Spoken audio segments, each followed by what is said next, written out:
Chapter 51. When the dust rose by their clash cleared, they saw Michael standing there without even a cut on his body. Everyone's eyes landed on him in aghast, and the female guard couldn't believe what she's seeing. How could he survive that? What spell he used? There's not even a cut on his body. This kind of power somehow seemed too formidable to the crowd. He snickered again and brushed the dust off his shoulder as badass points kept increasing in the system. I don't know why your young miss picked a fight with me, but it's not going to end well for you. The guard beside Jane and Jane wore severe expressions on their faces. The female guard, Maria, who had fought him, was already their strongest member. She had even executed the Morningstar Sex Sun flare art, and yet it couldn't even touch him. They had now realized why he was calm and cool in the face of battle with them. The female guardian was so enraged that she was shaking. Although her cultivation strength was higher than him, her sword technique had been so easily dismissed by a teenager. This was difficult for her to accept. The more she thought about it, the angrier she became. However, he didn't care about her anger at all as he casually walked towards her. Each step he took forward, she took a step backward subconsciously in fear.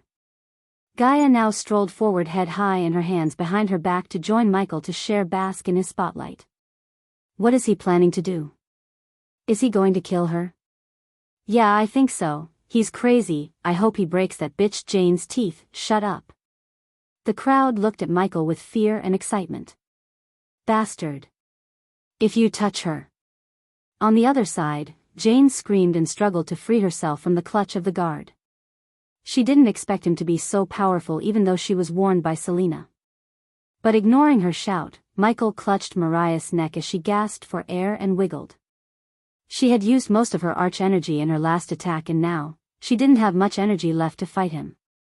The system's red warning about killing a person already appeared in his mind, just like when the time at Heaven's Gate competition. Since he was not going to kill her, he ignored the warning and smiled at Maria wickedly. A cold chill ran through her spine when she saw his smile, and before she could do anything, he punched her in the face. She felt like a hammer hitting her face and almost blacked out. No, stop. Almost at the same time, a cry was heard from afar, and it was Jane, who seemed boiling in anger. However, he did not stop or let Maria go. His eyes were cold, and without any hesitation, he continued to use her as a punching bag. Each of his punches had enough force to break her bones, and after rapidly landing 20 or 30 punches, Maria completely lost her consciousness and his fists started to ache. Ding! Congratulations to the host for successfully being a badass. The reward is 800 badass points. Ding! Congratulations to the host for successfully being a badass. The reward is 800 badass points. Ding! Congratulations to the host for successfully being a badass. The reward is 800 badass points. A long series of system messages popped up and rang in his mind. In a matter of seconds, his badass points skyrocketed. He checked the total number of H points on the interface screen and discovered that in the blink of an eye, had accumulated a total of 6,000 badass points. But of course, if you take into account the 22,000 badass points that he still owed the system, then he was in fact still very poor, but this was indeed a good harvest. Bastard. Jane cursed in an angry manner as she finally used arch energy to break free from the guard's clutches. She then rushed towards him and leaped at him with a fireball in her hand. Miss Jane, stop. Wind blast, Michael just sneered and raised his hands to send a wave of wind to blast her midair. Her anger and arrogance overcame her reasoning, and as a price, she was sent flying before even she could attack him with the fireball. Ah! The guard was quick enough to catch her in the air before she hit the ground and suffered some wounds. Lightning dash, and when she realized what just happened, Michael appeared before her. As much as Gaia loved to kill Jane, she knew what would happen if he killed Jane, therefore, she rushed towards Michael. Aha! The guard immediately placed his hand on his sword, fearing that Michael would hurt Jane, but Michael raised his finger and stopped him. Jane's eyes contained uncontrollable anger than fear as he smiled. The reason I leave you alive is I don't like wars and am not going to start one with your daily because of you. But if you mess with me again, you and all the Bradford will know the power behind me, he said in a rather hushed voice as only Jane and the guard could hear. Let's go, he turned back and said to Gaia. She nodded and gave Jane the middle finger before following him behind. The crowd instantly moved away from his path and stared at him terrified, but many youngsters who had a bitter experience with Jane looked at him with eyes full of respect and worship. He taught the little devil a true lesson today and earned their respect. Many of course thought that he was afraid of killing her because of her status as Baron's daughter. But those can go screw themselves as far as Michael was concerned. Beating the guards alone messed up his plans and might bring him some bitter consequences, let alone killing Jane, which would bring down the wrath of a powerful local ruler. That was why he bluffed about the power behind him to Jane. The reason he said quietly was he didn't want to scare off the potential badass points givers. How could he earn more badass points if everyone became afraid of him thinking that he has a mighty background? He only wanted the Baron to think like that. A genius leader like him wouldn't act quickly without getting all his information checked, and if Michael's guess was right, the Baron would buy his bluff and would not do anything rash, at least for some time. Michael could use that time to grow in strength and forge powerful connections within Breedia. That bitch. Because of her, we couldn't buy what we needed. Human, what do we do now? Gaia was pissed off about Jane messing with their plans. You tell me, it's obvious Green Heaven won't sell anything to us anymore, so we have to look for another store, he said, but Gaia shook her head. You don't understand, human, no one would sell anything to you. The first thing she will do is blacklist you. So good luck buying anything in Bradford unless you reveal your star level to the Baron himself. She was right, and although he was extremely frustrated at the fact that he couldn't kill Jane, he calmed himself to think of another plan. He already bought the building for 20,000 and wasn't going to let the coins go to waste. However, he couldn't directly reveal his secret as he planned to surprise everyone after he opens the shop. Sunrise Sect has a herbal garden, right? I have to use that. Get in. He raised his sleeve and motioned her to attach herself to him. Yet, she seemed reluctant. You became too powerful. Your soul energy will resist, so you can't attach yourself to me like before? I can, but it will be only for 2 or 3 hours, said Gaia. It'll be enough. Come get in. He was relieved to hear that she could do that as he didn't want to buy anything from the system to remedy this situation. She then closed her eyes and in a few seconds, she transformed into a small light ball. The light ball merged itself with Michael, and when he saw his forearm, he saw the black snake tattoo appear again. Together they dashed towards the Sunrise Sect where Daniel and Ricky were waiting for them. Chapter 52. Michael activated the lightning dash and moved towards the direction of Sunrise Sect like a bolt of lightning. The battle with the guards had made him completely understand his current combat strength and capabilities, so the battle had provided him with lots of insights on what part he needs to improve and focus on. For instance, he relied on the responsive too much and didn't have a powerful non-lethal attack. Hey Gaia, do you think I beat them enough? How long will it take the guards to heal? He asked while dashing towards the Sunrise Sect. Why do you ask? Just curious, he said, but Gaia knew that he's brewing something evil in his mind and wanted more information from her. But when it comes to evil things, she liked the way he thinks and considered him a fellow evildoer. I could have beat them more and crippled their cultivation. Still, you did mess them up, especially the last guard. Without any expensive healing pills or potions, it will at least take them a year to get out of the bed. Even then, they have to use a wheelchair or crutches for a couple of years to move around. He had no sympathy for the guards because they would have done the same to him if he was weak. What if they took a healing potion brewed by me? Ha ha ha. Suddenly Gaia burst into evil laughter after hearing him. You're planning to sell healing potions to the guards, the same guards who were beaten to half-death by you in the first place, aren't you? Yes, there's a 90% chance Jane would buy your healing potions if you sell them in Bradford. Considering the way she was looking at the guards when you were beating them, I can tell she has a soft spot for them and hate to see her guards broken. After all, she was the reason for their state. I have to tell you, human, I like the way you think. Thank you, Snaky, he chuckled. Don't call me that, she shouted at him, but he loved making her angry, so her shout only made him more amused. So the last thing you said to her, is it true? Although his bluff to Jane before leaving the scene was hushed, Gaia heard it loud and clear. What do you think? Instead of answering, he questioned her to see what's her take. After all, she wasn't a simple-minded person. I think what you said is half true. You don't have a family, but you do. However, have someone powerful behind you. How else would you have learned alchemy and these weird spells you use? He was slightly surprised by her answer because it was spot on. The only thing she missed was the powerful person behind him is not an actual person but the system, the almighty badass system. Of course, he wouldn't tell her about the system as only a stupid person would do that. Am I right? Gaia asked, and he sensed a tinge of proudness in her voice. Maybe it was his answer, and then in a few minutes, they reached the outskirts of the Sunrise sect. The sect was located between Rivertown and Bradford. Until now, he didn't pay much mind to the location, but now he scanned everything while moving towards his house. It was a land with splendid mountain ranges and tall mountain peaks. The natural arch energy was rich on top of the mountain compared to the mountain base or foothills. Everywhere he turned, he could see nothing but lush green grasslands and various sizes of mountains. The scene vaguely resembled the Torre Castello of Italy, only greener and more hills. If this place was on Earth, it would have been a paradise for trekkers, but he wondered why or how many plants surrounding the sect buildings dried up. Adding to the beauty of the place, the mountains were surrounded by a faint fog. This place truly gave off a holy and noble feeling. This mountain range was called Scarlet's Summit before it was named Sunrise Mountains by the founders of the Sunrise sect. Countless mountain peaks spread across the mountain range.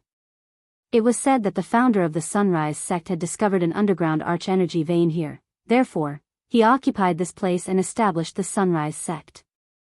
However, the energy vein of the Sunrise sect grew weaker and weaker with time and became one of the many reasons for the sect's current situation.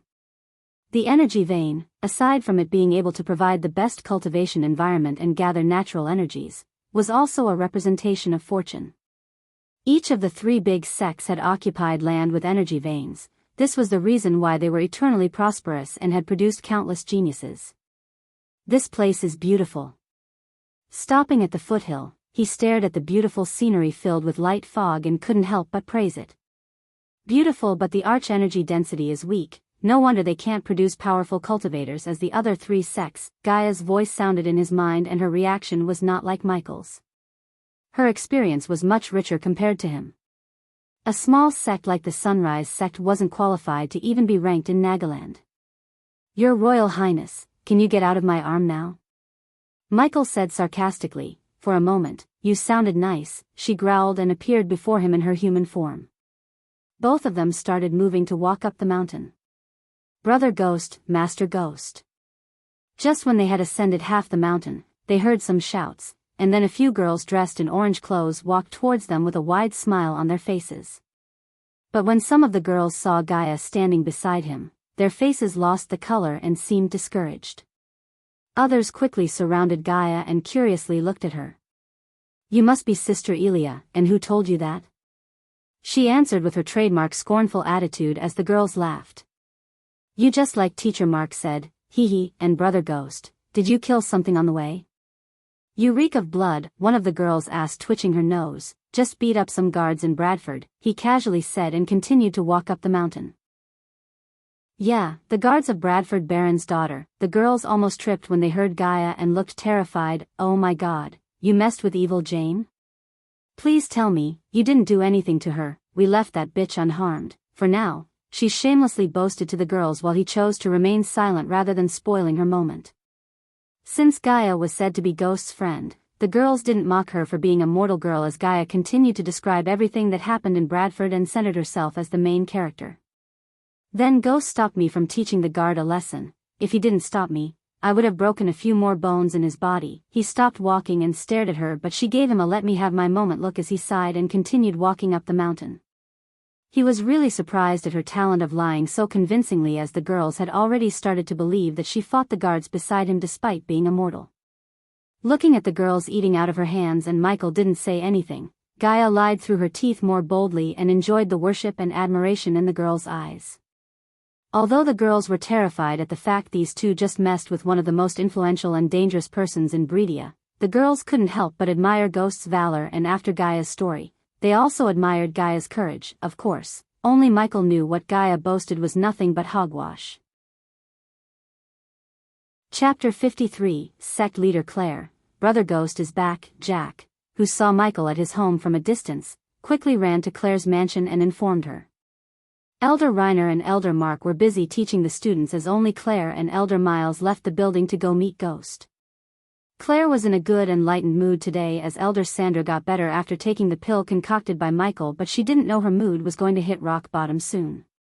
While she and Elder Miles were following Jack to Michael's home, Michael was busy scrolling through the cloth section of the system.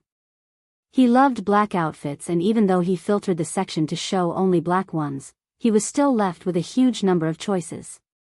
Tuxedo.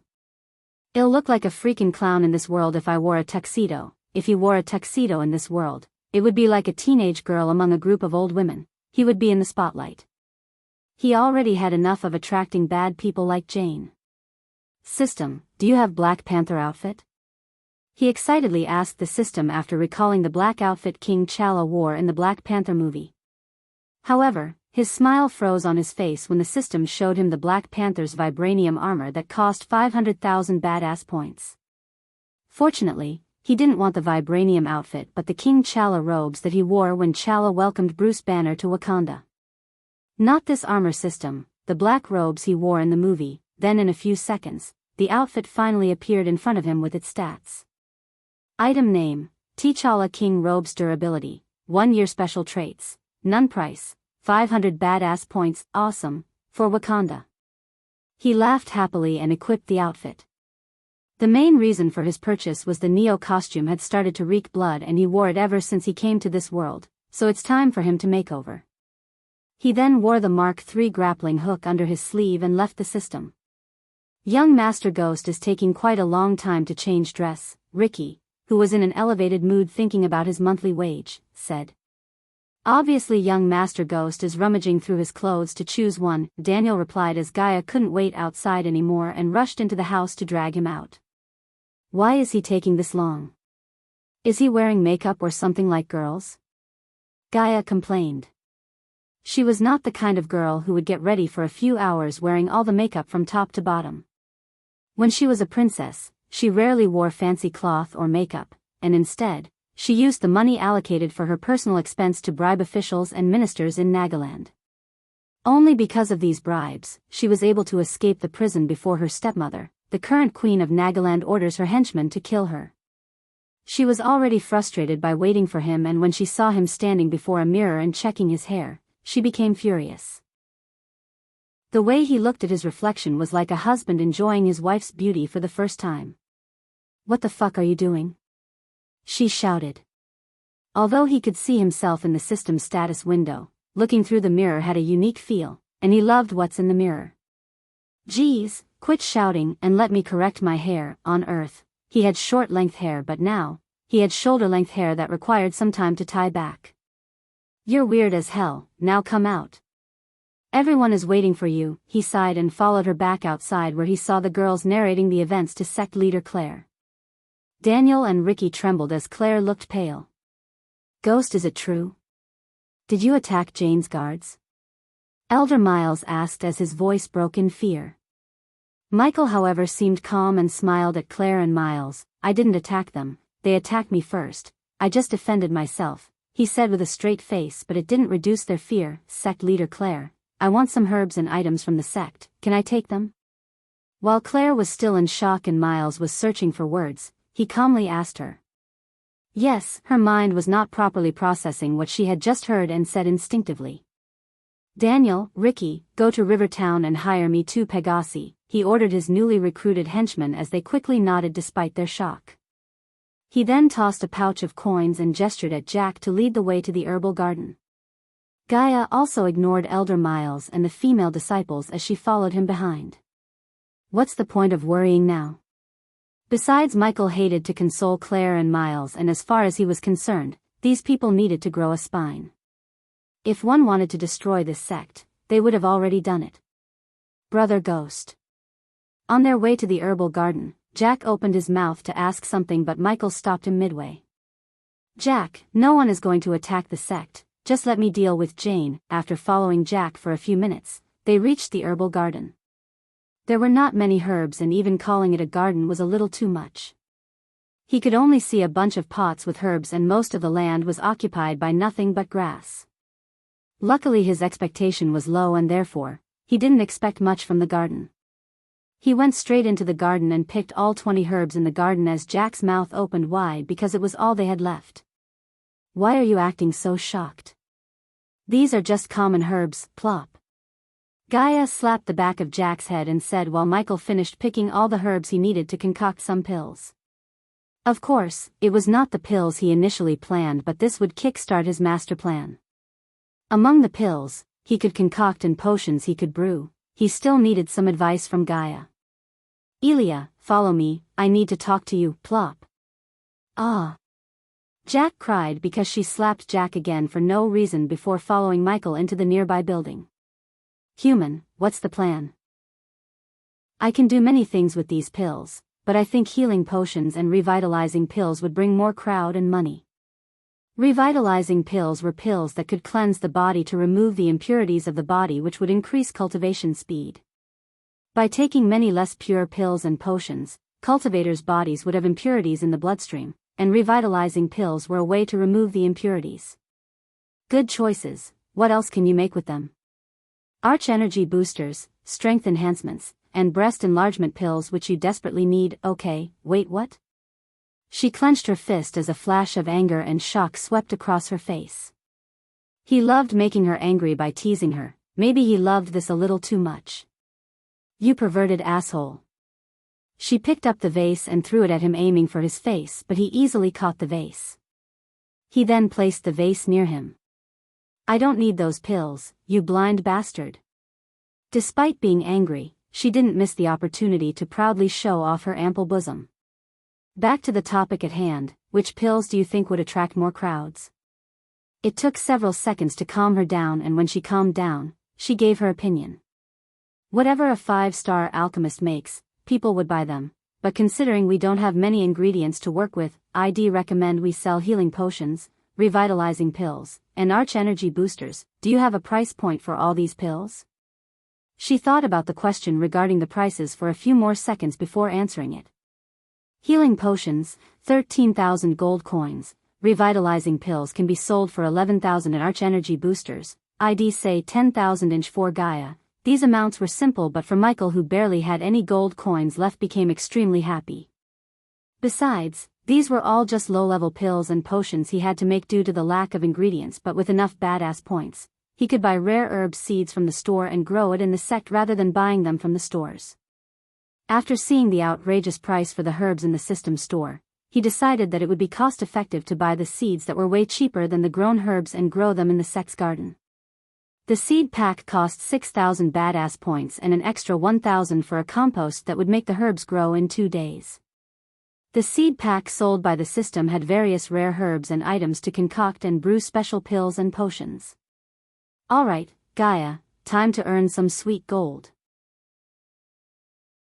Chapter 54, Young Master Ghost, is this your shop?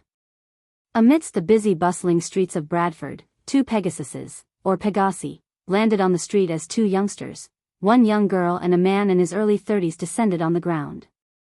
Obviously, the 2 youngsters were Michael and Ricky, the young girl was Gaia and the last was Daniel. The one who asked the question was Ricky. Apparently, Ricky's eyes opened wide in surprise, but his surprised face turned gloomy after seeing the empty interior of the shop. Ricky, Daniel, instead of directly going into the store, Michael called his 2 henchmen to step closer to him. From here on, call me Master Ghost, drop the young, it's really awkward, especially when you use it. He looked at Ricky when he said the last part. Michael would have ordered them to call him Sir, but apparently in this world, calling someone Master was more respectful than calling him Sir. For the young part, he felt awkward when someone called him Young Master, especially someone who was just a year or 2 older than him like Ricky. Huh?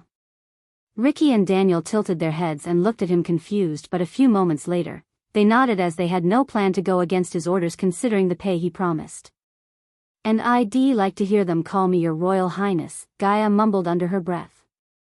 You 2 put the Pegasus on the side and clean this place. Then he bought out some decorative objects from his system store to decorate his store with. These include things like wallpaper, fancy sofa and chairs in a modern style, some decorative ornaments meant for the glass window, and some colorful lights. which had never been seen by anyone in the cultivation world before. "You got another one?" When he put down the sofa, Gaia couldn't hide her shock, but she quickly landed her butt into the fluffy sofa. "Quit playing and come help me with this, you damn snake," he knocked on the head as she stood up, massaging her head where he knocked. "Ah." Jerk. Daniel and Ricky missed this little quarrel as the four of them began to clean and decorate the store. With the help of the two hard-working henchmen and one lazy snake, he set about doing his job quickly. He dispersed all the beautiful, modern decorations around the store, illuminating the lights with arch energy. Little by little the people who were roaming on the streets noticed this and were surprised by what they had seen, but because of the dark curtains covering the windows, they still couldn't see clearly what's going on inside. They worked for almost 2 hours, and though some of the onlookers left, soon, many other people arrived. After all, these objects were all very fancy and included things that they had never laid eyes on before. Even though the decorations were temporary, he did his best to make the shop look the best. Finally, after all the decorations had been done, he bought a giant blank board and placed them on the ground. "What do we name our shop?" Of course, he needed a badass name for the shop because he didn't plan to be done with one shop but create an empire of businesses. Elia Alchemy. Elia Alchemy. Like the only kid who had done the homework, Gaia raised her arm and excitedly shouted. And just like the kids who never touched the homework, Ricky and Daniel gawked at each other awkwardly. "You wish, humph, you have no taste," she pouted, but he ignored her and picked his mind for a better name. The Majestic. What? Who would name a single shop the Majestic? Gaia thought, and even the two henchmen frowned. "Yes, we named this shop the Majestic." He could imagine hundreds of branches all over this world with the name the Majestic. Just by mere thought, he felt extremely excited. A suitable name for an alchemy empire. "Are you seriously thinking to name this shop the Majestic?" She air quoted the last two words and snickered. "Just imagine." He stepped closer as he put his hand around her neck, and surprisingly, she didn't resist. "Hundreds of shops, all over the world, the Majestic. And when we build our main headquarters, we can call the place the Majestic City. How cool is that?" When you put it like that, it does sound not so bad," she said as she also put her hand around his neck. Both Daniel and Ricky scratched the back of their head looking at these two. "Now, who's going to write the name on the board?" he asked, looking at Gaia as he expected her to write the name considering his handwriting sucks. Usually, girls would have beautiful handwriting compared to the boys, therefore, he looked at her. "Gimme the brush." Looking at his gaze, she rolled her eyes and grabbed the brush to write the name on the board. After a few minutes, she finished writing the name and it looked gorgeous. It even shocked Michael because her handwriting looked computerized. "That's how you do it." Pride in her work and arrogance oozed out of her face. Without giving any snarky comments, Michael gestured at Ricky and Daniel to hang the sign outside. As soon as the people saw the sign and the store, they were greatly surprised. Amongst all the buildings in Bradford City, it was really rare to see such a new, smart, and modern-looking store. This store had a strange name, too, the Majestic. "Hey, have you heard the news that Ghost beat up Jane's bodyguards, in front of her?" "I have already heard this news. He has way too many balls if you ask me." "Yeah, no sure, but I bet he would have realized by now who he had messed with and never returned to Bradford." "That's baloney. He just opened up a store. Its name is the Majestic." "My God. Really? Can that guy open a store? Who would dare to visit his store?" "Exactly. It's a pity that his store hasn't opened to the public yet. I wonder what its main commodity would be. I've heard that he is planning to sell meat." "No, I've heard he is going to open a brothel and the girl with him is the merchandise." Michael had no idea about the rumors and the tales spreading across Bradford about his shop. The portions and the pills were not very complicated. As long as ingredients were available, everything could be made easily in a few minutes. As the main pillar of the shop, alchemist, what he could do was concoct the pills and brew the potions while Ricky and Daniel stand guard outside. Gaia, on the other hand, wrote down the effects of each pill and potion on the billboard so that the customers could place orders accordingly. Now, everything was ready. Okay, let's set a small goal of earning 300,000 gold on an opening day. He calmly said to the three in front of them. Hearing his goal, Ricky and Daniel freaked out as they only knew that he's an alchemist, but they had no idea what star alchemist he is. Is he planning to earn 300 gold on an opening day? How could this be possible? Regardless of whether or not the two were believing this, he was quite confident himself, so was Gaia. Alright, Elia, put the menu outside, and let's make some money. Money. Gaia shouted with vigorous spirit and paced towards the outside where a lot of curious onlookers had already gathered. Many people were discussing the commodity of the store, for the renovation style was so novelty that none of them had ever seen anything like in the past. Also, some people were looking forward to witnessing the Baron's wrath for beating his daughter's bodyguards. Finally, he ordered Ricky to remove the curtains and let the people outside bask in the glory of his new shop. Being fully surprised, all onlookers stared at the store with curiosity. Along with the lifting of dark curtains, a typical Manhattan boutique-style shop came into view of the onlookers. All onlookers were totally shocked and dumbfounded. Awesome! It's really beautiful. Look at that. It really turns me on. Wow, look at those spotless windows and the interior. Gee, look, it seems it's an alchemy store. Whoa. A healing pill costs 13,000 gold. Shit, he has revitalizing pills for sale. I can't afford this is daytime robbery. Why don't he go rob the king? As these onlookers started to read the menu on the billboards, they trembled at the sight of the prices. Their eyes widened in great shock. My God. This must be one wicked store. Chapter 55, Ghost is a 5. Hearing this, Michael didn't react at all but waited for Gaia to write the last part on the board. He lounged on the sofa and relaxed his body. The store was full of people, but no one dared to take a step forward and make an order, as everything was just so expensive. Oh, wait a moment, look over there, a man suddenly yelled, pointing to the shop sign after Gaia finished writing. Holy moly, 80% pure pills. Oh my God, are the pills and potions made by Alchemy King Gabriel?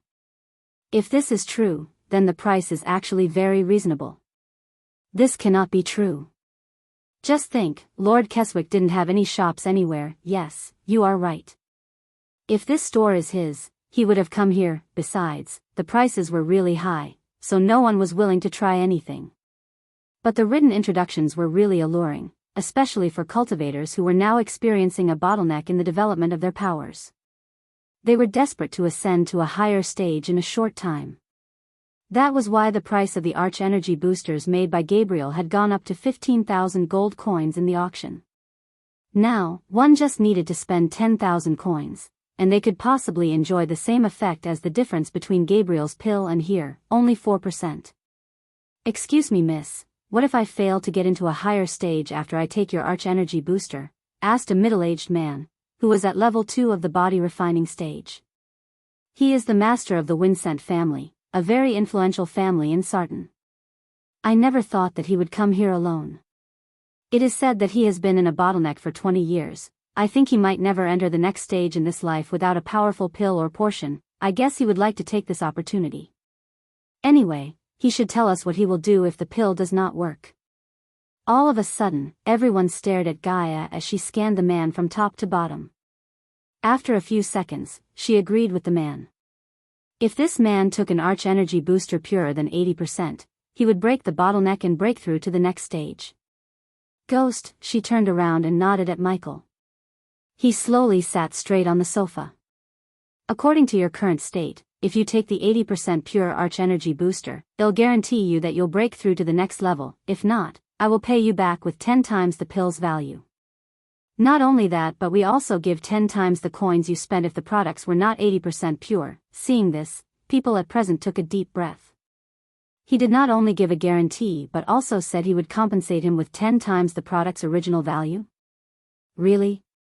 He would pay 100,000 gold coins? The master was a little hesitant. After all, 10,000 gold coins was not a small amount of money. He had to think carefully before making any move, but Michael's confident voice and guarantee somewhat reassured him to take the gamble. Right at this moment, many more onlookers came. Do not be tricked by him. He must be lying. Yes. No one would dare to ask for compensation from him if the pill does not have the effect he claims it does. You all know who he really is, you can do nothing about him. Hearing this, all people at present were in agreement. Yes, even if the pill was fake, no one would dare to ask for compensation from him, especially after he beat the crap out of Jane's bodyguards. Bang! Gaia suddenly dashed towards the crowd with a cold, "Ah. What are you doing?" A few onlookers were dragged out and thrown onto the street by her while Michael sat still without stopping her because they were bad for his business. She then stepped on their chests so hard as bone-cracking noises came from their chest. The next minute, they all began to spit out blood and passed out. You bastards are really brazen. How dare you speak ill of our shop, the Majestic? Gaia sneered, and even though she was just a mortal, no one dared to raise a finger against her because of Michael. Then she walked slowly back to the store as people backed off and got out of her way. They realized that not only Michael but his beautiful charming girlfriend was also a cruel devil.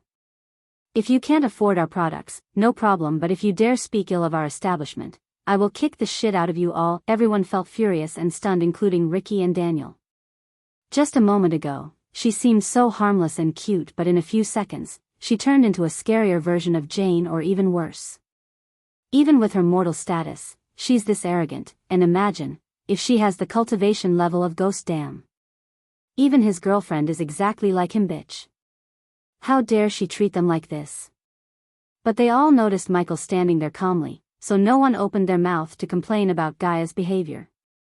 As far as Michael was concerned, most of these poor bastards can't afford his price and didn't care about their feelings.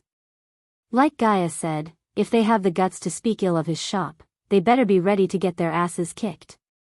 Ghost, since you are running a business, you should not treat customers like this, the master of Wuxia family said. In the Majestic, we put the customers first, but we also do not tolerate any kind of false claims against our products, Michael calmly said as the people at present were stunned. Put the customers first? Seriously? The master of the Wuxia family also shook his head. Ghost, as a businessman, you should always be honest.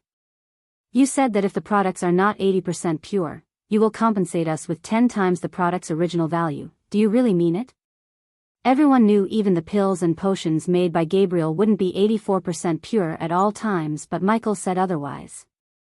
Of course I mean it. Buy or don't, it's your choice, he shrugged. Fine. Here are 10,000 gold coins. Give me the Arch Energy Booster. The master of the Wuxia family took out a gray cube and put the cube heavily on the desk beside Michael. Michael, however, did not take the cube, but instead, he nodded at Gaia to process the payment. Gaia quickly came to him and took the pay cube. 10,000 gold coins, she said without any kind expression on her face. The man hated their attitude, but with the gritted teeth, he placed his hand on the cube as a blue holographic image of 10,000 appeared above the pay cube. In a few seconds, a neatly stacked 10,000 gold coins appeared on the table. Ricky and Daniel and every single person who saw the scene sighed and looked at the gold with sparkling eyes. For Ricky and Daniel, this was the first time they had seen a huge amount like this up close. Michael was extremely excited to see the sparkling gold coins, but he controlled his emotions and ordered the system to take the coins into his storage. Wait at the waiting area until I call you, Michael said. Ricky quickly stepped forward and gestured at the man towards the line of office chairs as the man followed Ricky.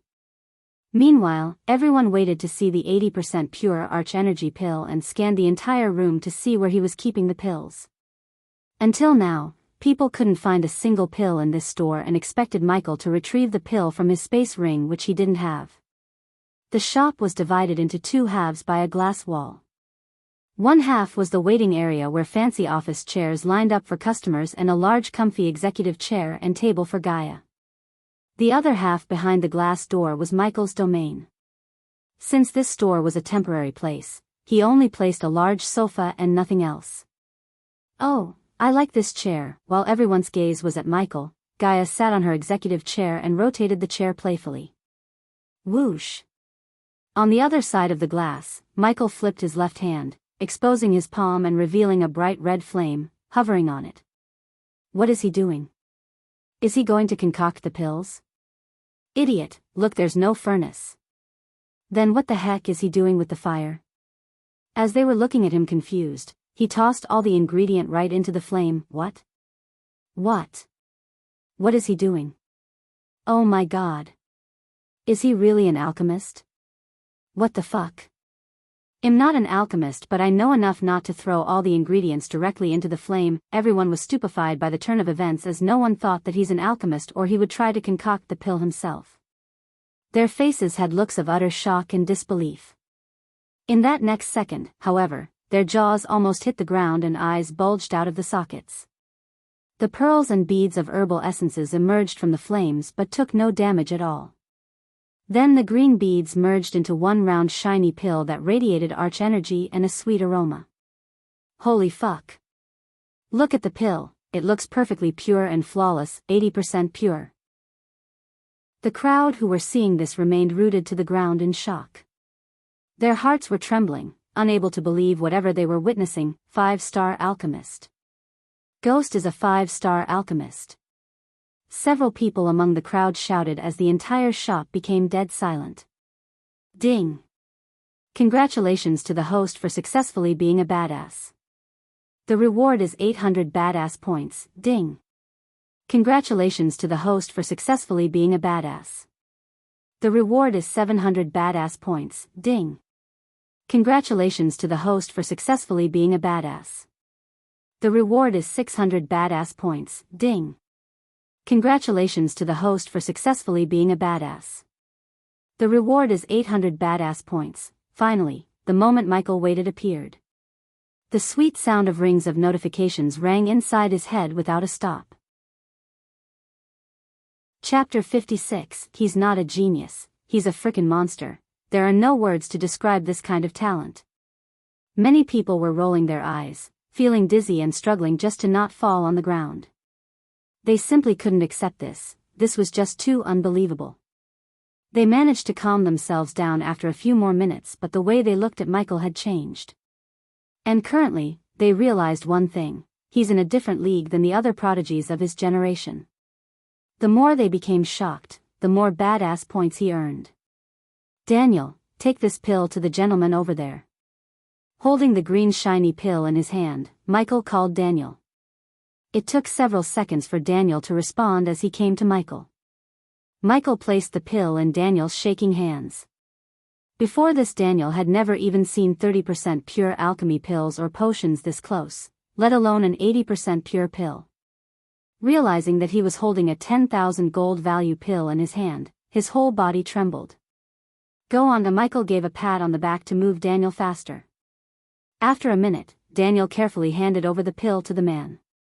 Receiving the pill, he could feel the warmness and the arch energy radiating from the pill.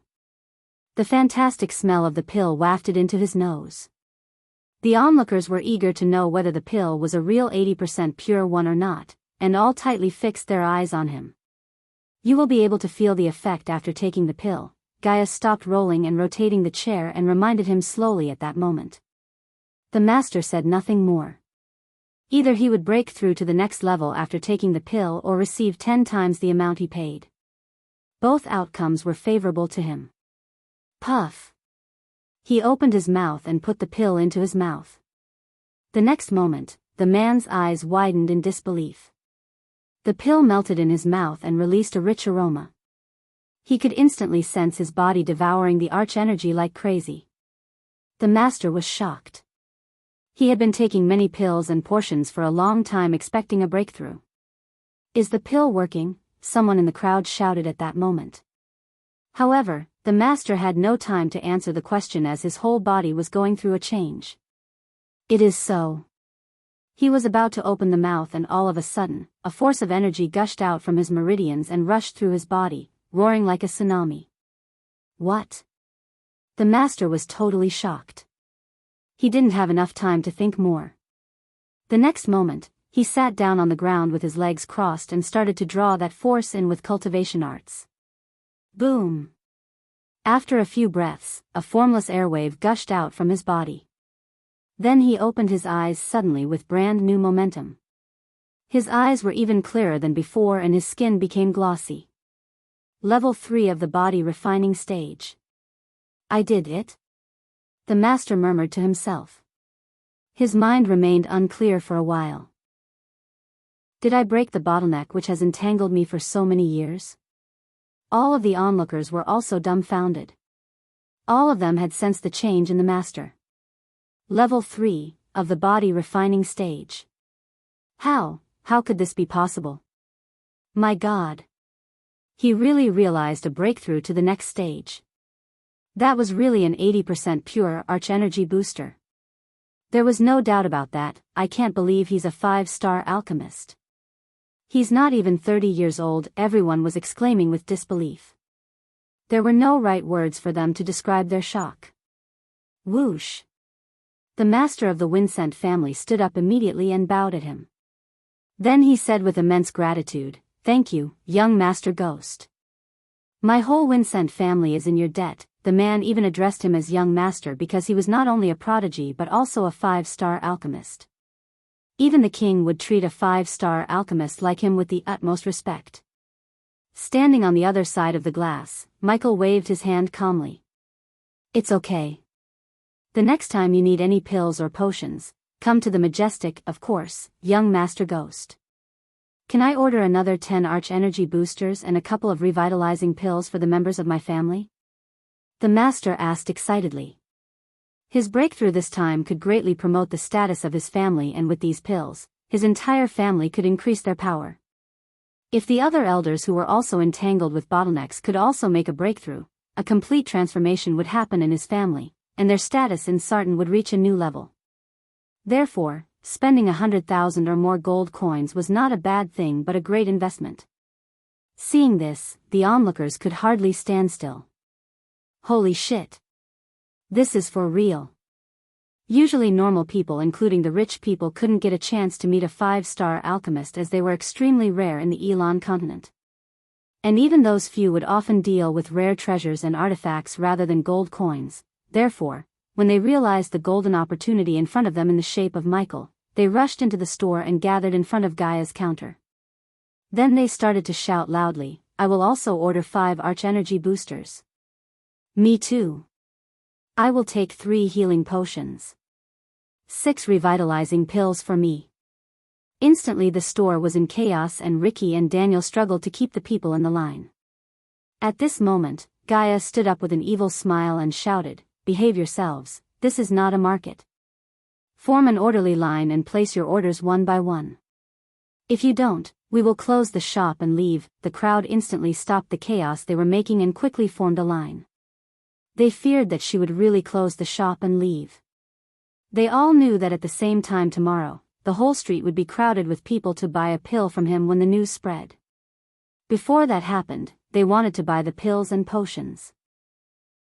Of course, the people who had no gold coins to afford such products could only step aside and let the rich people move forward. At the same time, a fat old man who stood in the line took a deep breath before talking to one of the young guards beside him. "Rio, I'll stay in the line. You go and inform the Baron about this." In the main hall of the Baron's mansion, a middle-aged man was sitting on a large chair. The man, wearing loose silk clothes, was muscular and 6 feet tall. He was the mayor of Bradford, Tobias Totonk.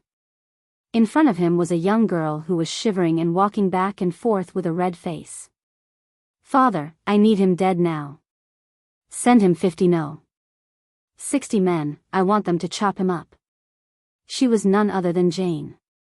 "Don't be impatient, Jane, let's investigate the matter properly before taking any decision." "Fuck the decision. My guards are at death's door because of that bastard. I want justice for my people. Why can't you understand this?" Her eyes slightly welled up when she talked about her guards, but her anger was too great to let the tears roll out. "If you don't, I'll go directly to the capital and bring my big brother." "I'm not saying I won't take action against Ghost, but I'm saying we can't act on impulse, especially at a time like this," Tobias patiently explained, but Jane was not in the mood to listen to him. "What's our war with Sartan Baron has anything to do with this? Grow a spine, father." "Jane." Tobias raised his voice, but he soon calmed himself.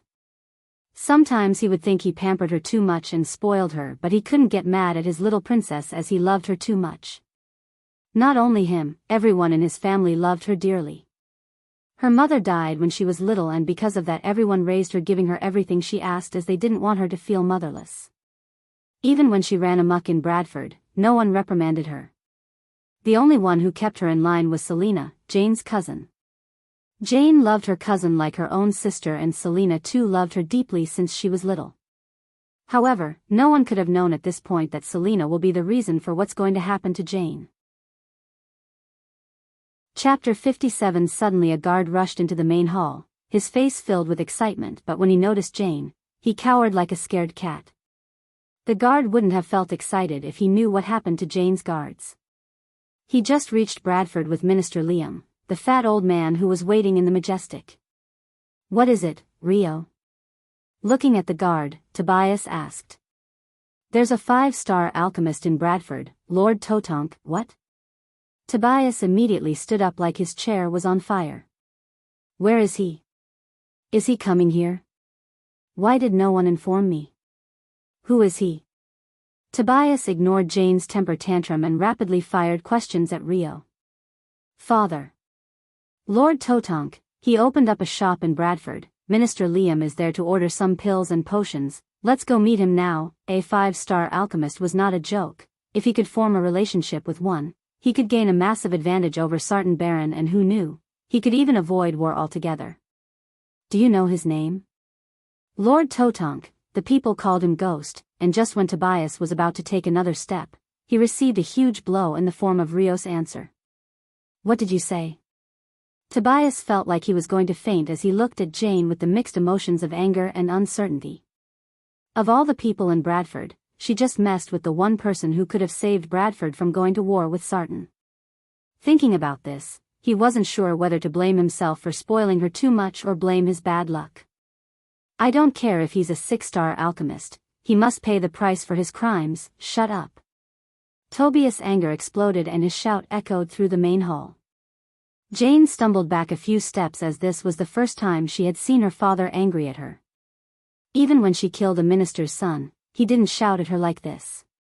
"Do you not understand the seriousness of your actions? You messed with the 5-star alchemist. People like him wouldn't be a nobody or some run-of-the-mill rich brat who you can kill and punish as you wish." The guard who escorted Jane back to the mansion informed Tobias about everything that happened at Bradford and what Michael said to Jane before he left. "The reason I leave you alive is I don't like wars and am not going to start one with your family because of you.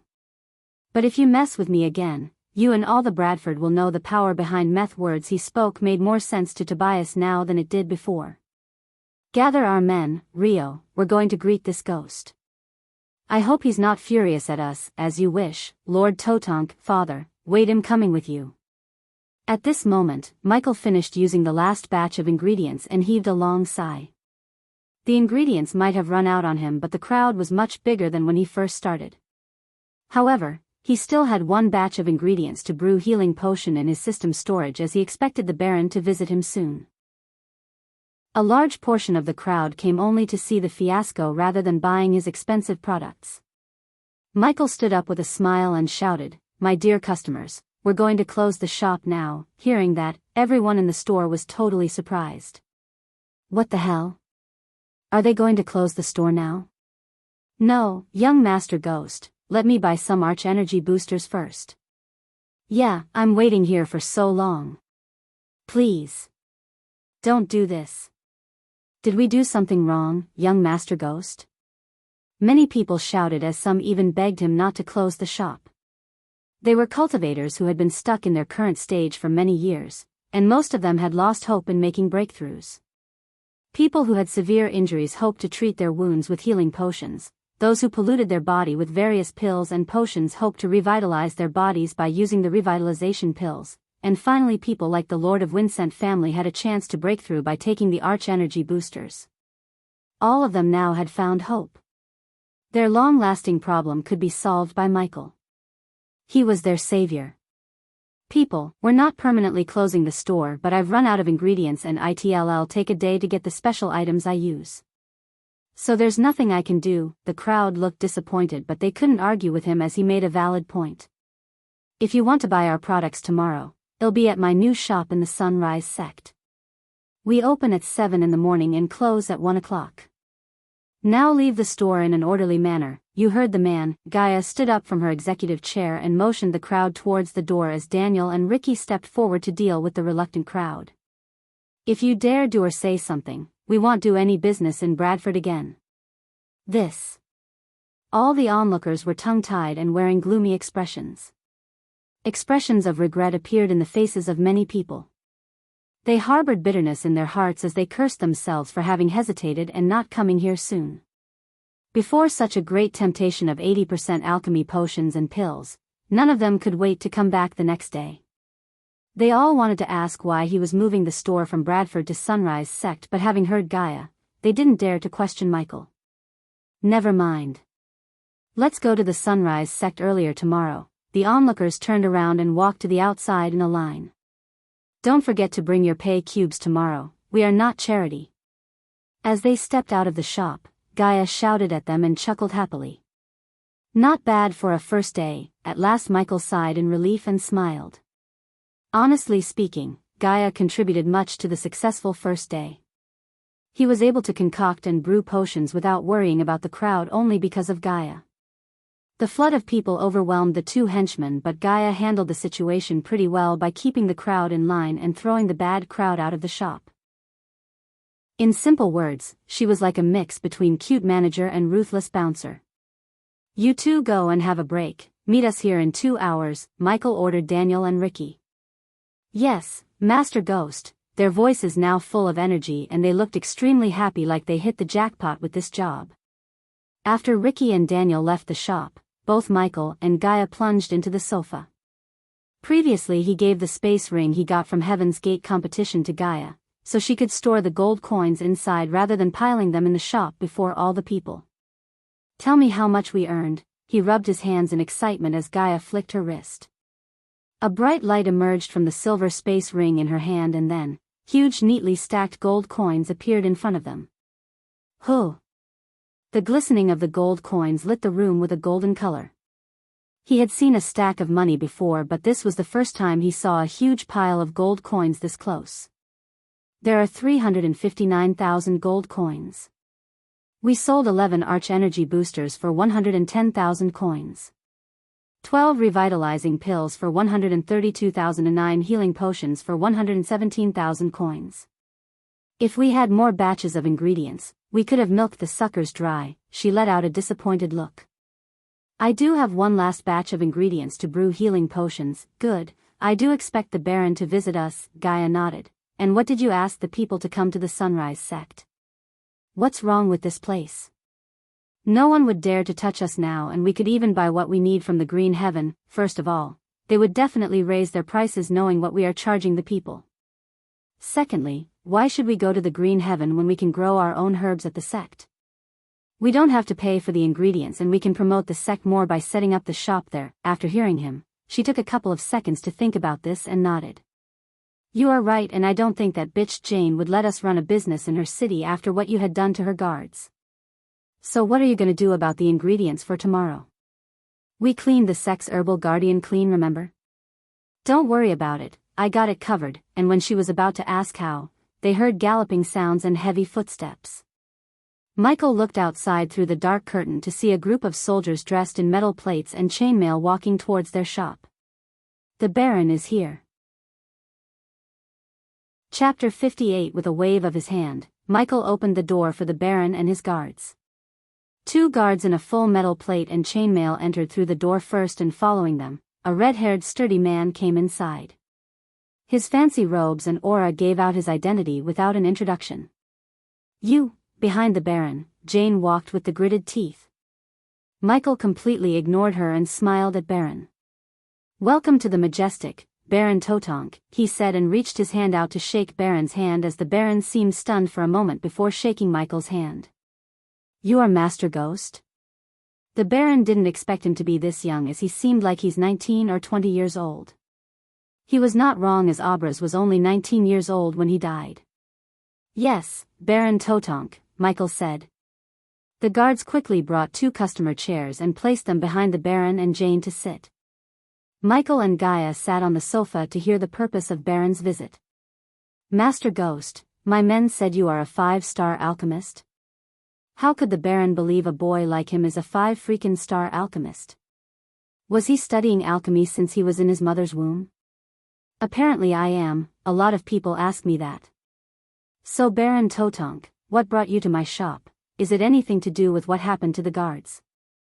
Forgive my silly daughter for what happened, Master Ghost. I spoiled her too much, father. Baron knew when to raise his head and lower his head. Compared to a 5-star alchemist, his position as Baron was nothing. Even the king of Breedia would treat Ghost with the utmost respect. Not only was he a 5-star alchemist but one who could concoct pills and brew potions with the purity of 80%, which made him the second best to alchemy king Gabriel himself. Don't worry about that, Baron Totonk. I'm not going to hold that against you, but how are the guards? What do you think, you devil? Jane.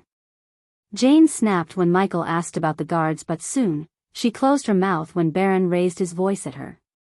Mast, it's fine, Lord Totonk. I'm a very tolerant guy, tolerant my ass. Gaia was laughing her butt off inside when she heard this but kept a straight face. Unlike Gaia, the veins on Jane's face popped and her face turned ugly.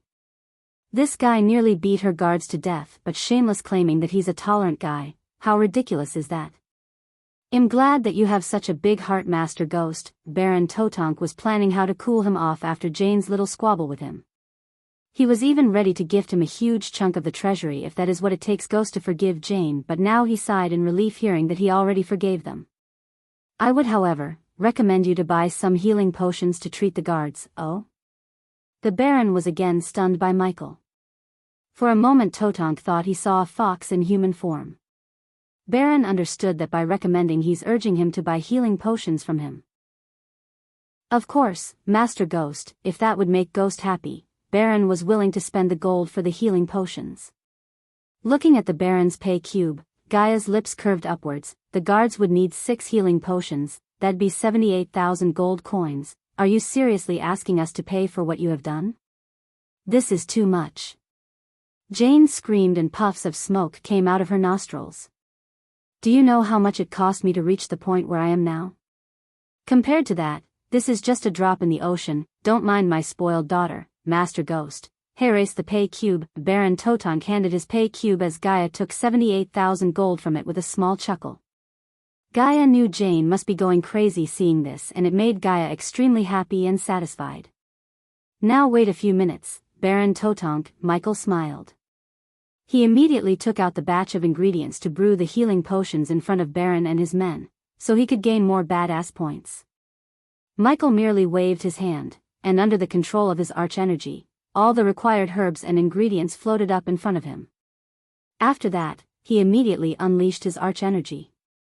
With its aid, he would be able to gain precise control over every single herb. Pop! Followed by a soft vibration, the bright red fire in his hand exploded and turned into a small stream of flames that engulfed all of the herbs. Whoa! Baron immediately leaned back when he saw he's brewing the potion without even a furnace. Ding! Congratulations to the host for successfully being a badass. The reward is 900 badass points. Ding! Congratulations to the host for successfully being a badass. The reward is 1000 badass points. Ding! Congratulations to the host for successfully being a badass. The reward is 600 badass points. Ding! Congratulations to the host for successfully being a badass. The reward is 700 badass points. The beep sound of the system rang continuously in his mind. Even Jane looked stunned by the sight of his ability to brew potion without a furnace. Even though she was not an alchemist, she knew how hard it is to practice alchemy without a furnace, as even the alchemy teachers in the Morning Star would risk concocting pills or brewing potions without a furnace. Under the intense heat of the flame, all of the impurities within the herbs were being burnt. Although the purification process looked simple, it was an important step that couldn't be neglected. His action of purifying dozens of herbs at once was simply shocking. He had a calm expression. His black hair was fluttering backward, and his eyes were brimming with vigor like a pair of dark gemstones. With all his focus, he kept staring at the sea of flames in front of him. Within the flames, all the herbs were floating in different positions and were being burned with different temperatures that suited them individually. There were no doubts about purification being a very difficult step in alchemy. Therefore, when ordinary alchemists concocted pills or brewing potions, they would use a furnace to help control the temperature of the flame. Besides, since each herb had its own melting point, the alchemist would need to purify them one at a time or purify herbs with the same melting point at the same time. If two herbs with different melting points were purified at the same time, it would usually result in impurities remaining or essence being burned off, which then makes the pill or the potion low quality. Even the alchemists with rich experience might at most purify a few herbs together at once. The fact that he was able to purify dozens of herbs together at once was simply astounding. Only the renowned alchemists dared to do so, and none of them would be able to do it so leisurely like he was doing. After a few minutes, 6 vials of green glistening liquid landed in his hand. "Here you go, Baron Totonk," he handed over the vials to the Baron. "If you want anything else, you have to come to the Sunrise sect. We are moving the shop." "Why?" The Baron was surprised and shocked at the same time. "Master Ghost, is it because of my daughter? Why are you moving?" Although the Sunrise sect was a part of Bradford, it was an independent territory unlike here. "It's not Baron Totonk, staying here never was my plan. The Sunrise sect is my home now and I like working from home. There's nothing you can do or say that would make me stay here. Besides, I think it's better if we stay off of each other." Michael looked at Jane when he said. Baron Totonk let out a long sigh. He knew Ghost was right because he knew his daughter. It wouldn't take Jane to find a way to mess with him if he stayed in Bradford, therefore, the Baron reluctantly accepted Ghost's move. As far as the Baron was concerned, he's on Ghost's good side and he could use this to build his relationship with him and use his reputation and status to gain an advantage over the Baron of Sarton. "Then I will wish you luck, Master Ghost, and if you need anything, please just send someone to my humble house. I will do my best to help you, of course." Baron Totonk. After a few pleasant words, Baron left the store. Jane gave him a cold stare before leaving and indicated that she's not done with him. 437,000 gold. Looking at the disappearing figures of the Baron and his men, Gaia said. Not bad at all, human. Counting all these gold makes me hungry. Let's go grab a bite." Since she had no arch energy to sustain her body needs, her stomach started to growl. She would literally kill to eat the porridge cooked by Raylene, but she was too hungry to go to the sect. "Alright, lead the way." Not long after this, Michael and Gaia arrived at a restaurant. It was a magnificent restaurant with luxurious decorations, and on top of the entrance hung 3 words, "The Ruby Cuisine." It was a 2-story building, and the decorations were magnificent and luxurious. Anyone could sense an aristocratic aura from this place. Obviously, those who could dine at this place were the noblest and richest men in Bradford. It was noon, and this was the busiest time each day for the restaurant. Many rich and famous people wearing expensive clothing kept arriving. And on their way to here, Michael earned badass points just by walking. It was clear that many people now recognized him and were shocked by his talents thanks to the system. A young man who looked like a waiter was bowing and greeting the customers while shouting out orders at the door. When the waiter saw Michael and Gaia, he hurriedly came forwards and greeted, "Young master, young Mississippi." "Please come in," the waiter said, but Gaia could sense a hint of panic and fear in his voice. Gaia nodded, thinking that probably the waiter heard of Ghost's reputation and was about to enter the restaurant when she noticed Michael standing without moving. "What's going on?" Michael's environment scanning ability revealed to him that there are 2 extremely powerful entities inside the restaurant and made him reluctant to get in. Is this going to be one of the restaurant fights that would happen in novels? He loved reading Cultivation novels, and in most of them, the main character would find himself in trouble whenever he enters a place to rest or eat, especially if the MC had a beautiful girl beside him. Of course, he knew face-slapping an arrogant young master in front of all the people would get him badass points, but the 2 entities inside the restaurant seemed way out of his current league. Therefore, he had second thoughts of entering the restaurant. He would rather choose to be careful and calculative than depend on the system and his luck to save his bacon. "Come on, I'm hungry." "I changed my mind, let's head back to the sect," I'll ask Raylene to make something for you. He had to be alive to be a badass and his instincts told him not to enter the restaurant. So he listened to his instincts and immediately turned back. A good man won't let his friend go hungry. Ghost, just when he was about to leave, a voice appeared out of nowhere and formed an invisible wall around him. Shit, here we go. Chapter 59. When Michael entered the restaurant and started walking towards the tables, he could immediately feel a pair of eyes looking at him. When he turned around to look at the source of these eyes, he could see two girls staring at him. One of them was blonde and the other was red hair. Obviously, both of them were super hot, but Michael was not in the mood to enjoy their beauties as they could simply kill him like swatting a fly, as the blonde was at the core formation level 6 and the red hair was at core formation level 3. At the moment, two of them were checking him out and not in a good way. Take a seat, the blonde one gestured at Michael. She had shiny blonde hair, perfect facial structures, and silky smooth skin. The red hair beside the blonde was even hotter and younger than the blonde. But when he took a step forward, he felt a tight grip around his hand and looked at Gaia, who was shivering for some reason. Although she acted weird, he had his own problems now and walked towards the table without showing his worries on the face. System, at the sign of the first trouble, activate the teleportation scroll, noted. Immediately he noticed the tension in the hall and people in the restaurant tried their best not to look at the two girls and him. The atmosphere was quiet and gloomy, like everyone was afraid of these two beauties. Sit down, the blonde one said as Michael calmly sat before them. Wine? The blonde girl asked, but Michael shook his head. I don't drink booze, just water for me and waiter. He signaled the waiter to come. One of the waiters slowly approached them. Bring whatever my friend asks. I'm not hungry. The waiter was already tense, and when he heard Gaia's cold voice, he didn't dare to talk back to her. What's your name? Your real name? The blonde girl asked as Michael took a short sip of water. Ghost, that's my name. I know it's hard to believe, but that's the truth. He tried hard not to sound arrogant. These two were not someone he could mess with, at least not yet. Warning. The system detected a telepathic intrusion. Firewall activated. The system's level is too low to retaliate. The system can only stop the telepathic intrusion. This bitch is trying to hack me? For a moment, the blonde seemed surprised, but she quickly hid her surprise. You made name for yourself in this small kingdom, Ghost. Thank you, Mississippi. You don't get to know my name, at least not yet, okay? He didn't know whether the blonde knows it or not, but she sounded extremely overbearing. Is every pretty girl in this world an egoistic bitch?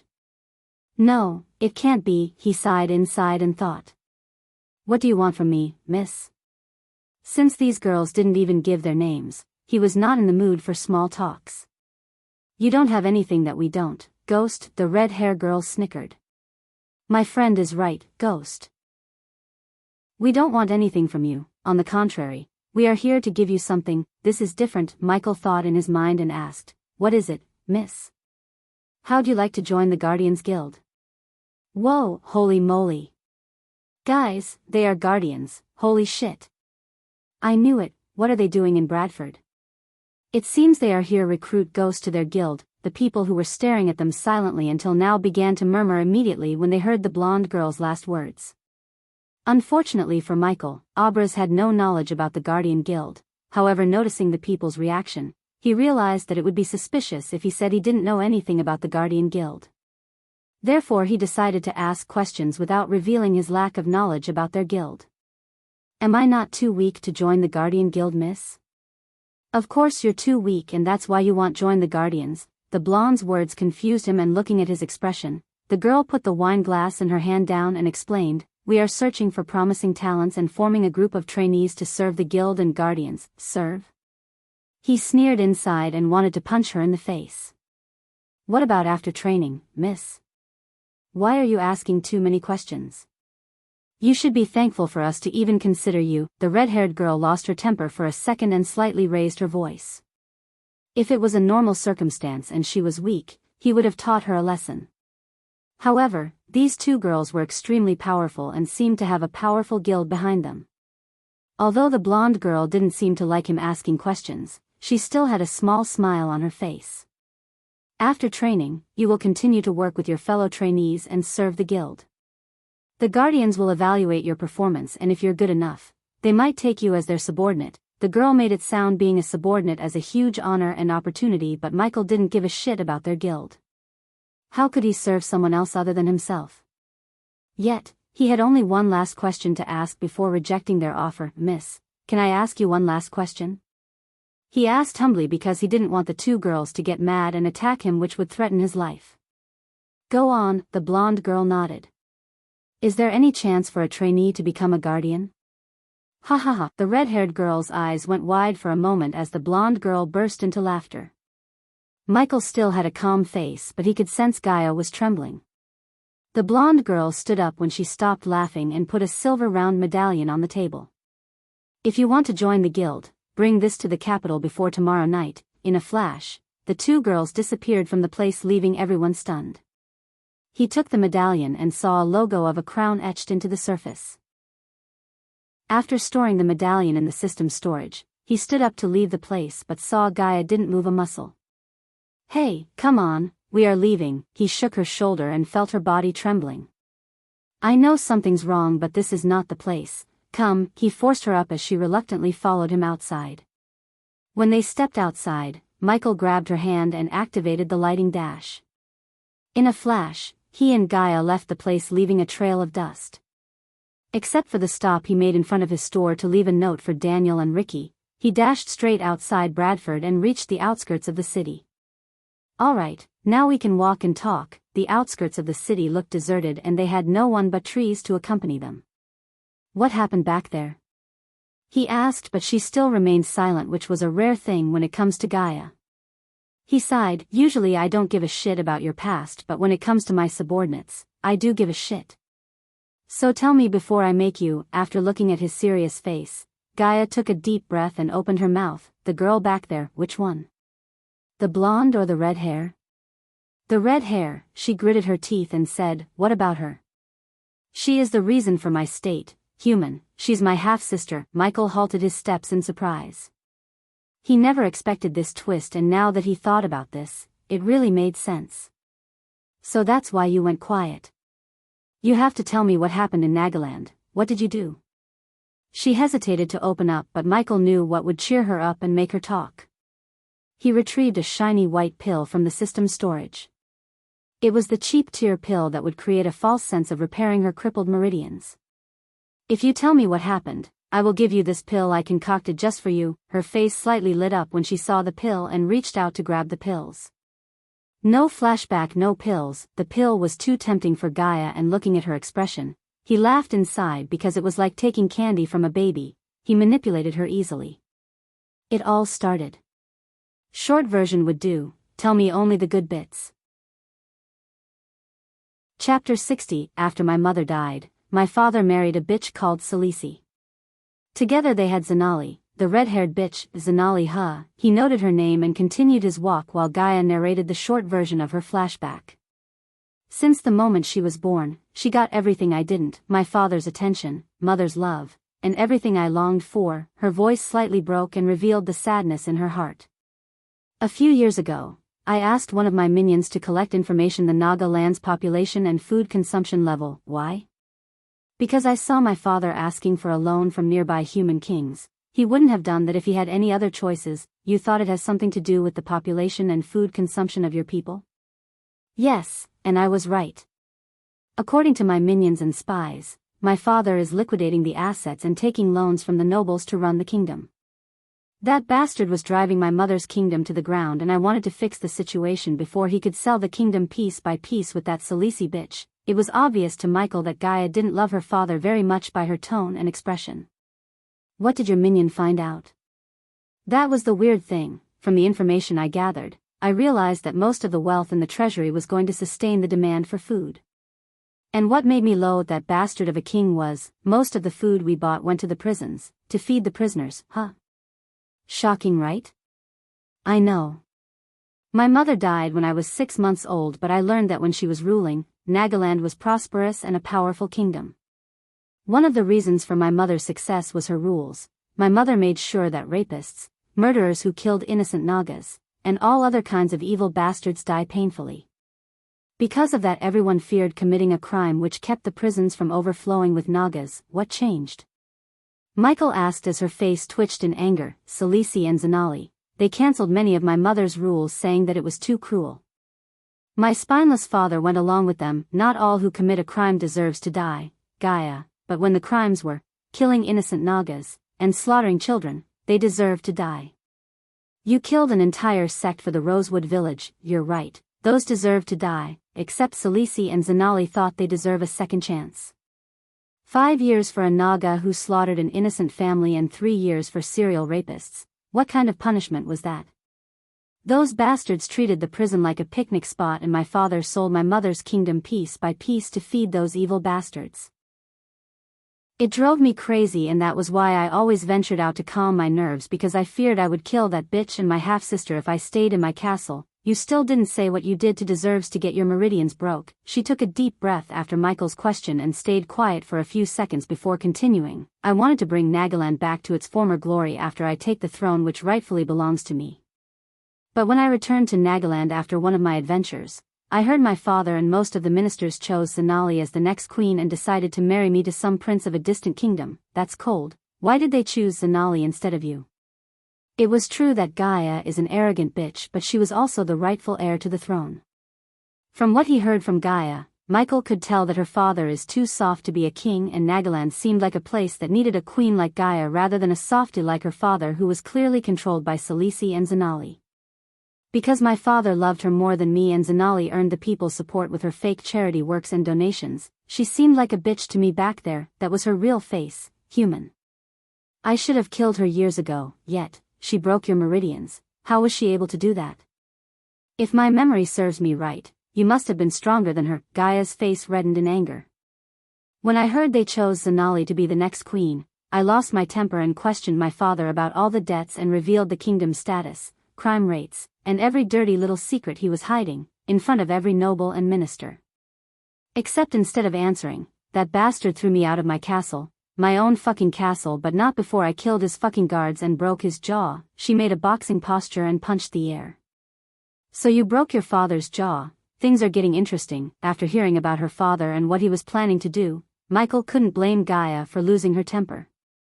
He wanted to feed the prisons despite the wellness of my kingdom, so I went straight to every prison in the kingdom and burned them to the ground before they could do more damages to my mother's kingdom. When I burned down the last prison, I lost most of my arch energy and power. That bitch Salisi and Zanali attacked me at my weakest state. They captured me and brought me to my father. Do you know the sentence he gave me? Michael shook his head, but he had a feeling that it was not a community service.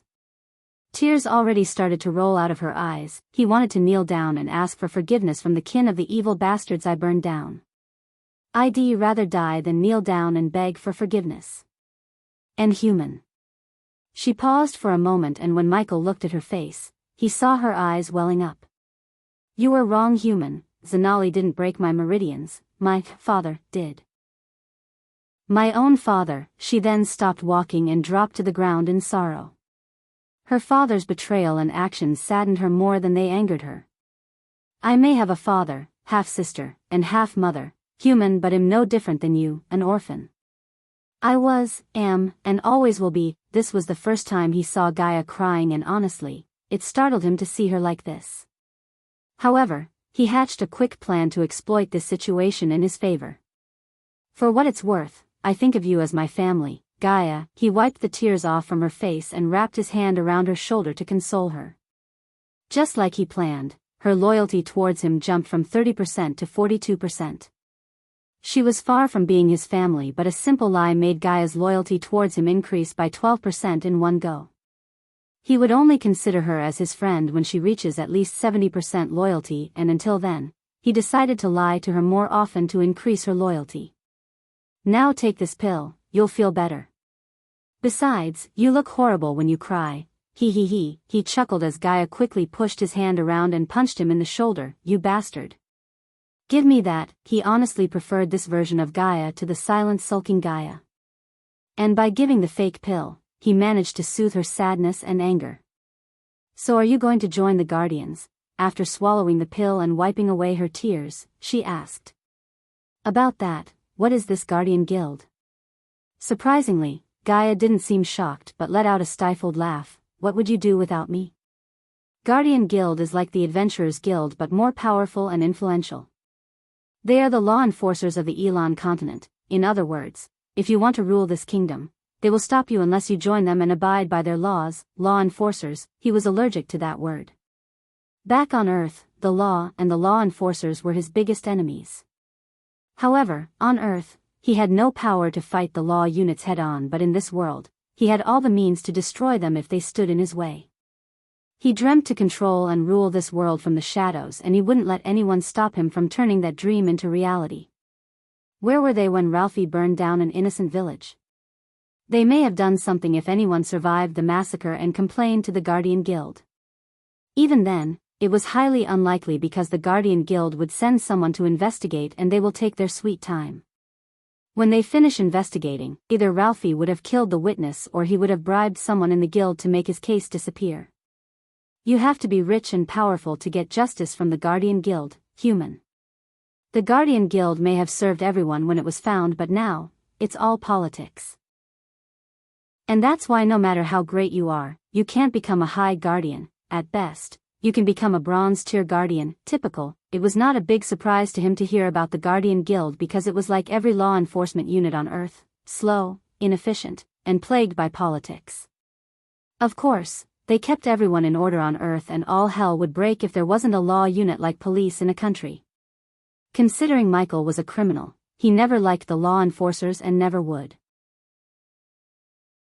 Chapter 61. The cloud failed to blanket the sky. Instead, it was irregular, chaotic in where it chooses to be thick or sparse. In the gaps, the sky had darkened. The clouds were no longer white or paler gray. Instead, they were blackened shadows that shift with the wind. There were times they moved just enough to reveal the half moon, but for the most part, there was no light in their way to the sunrise sect.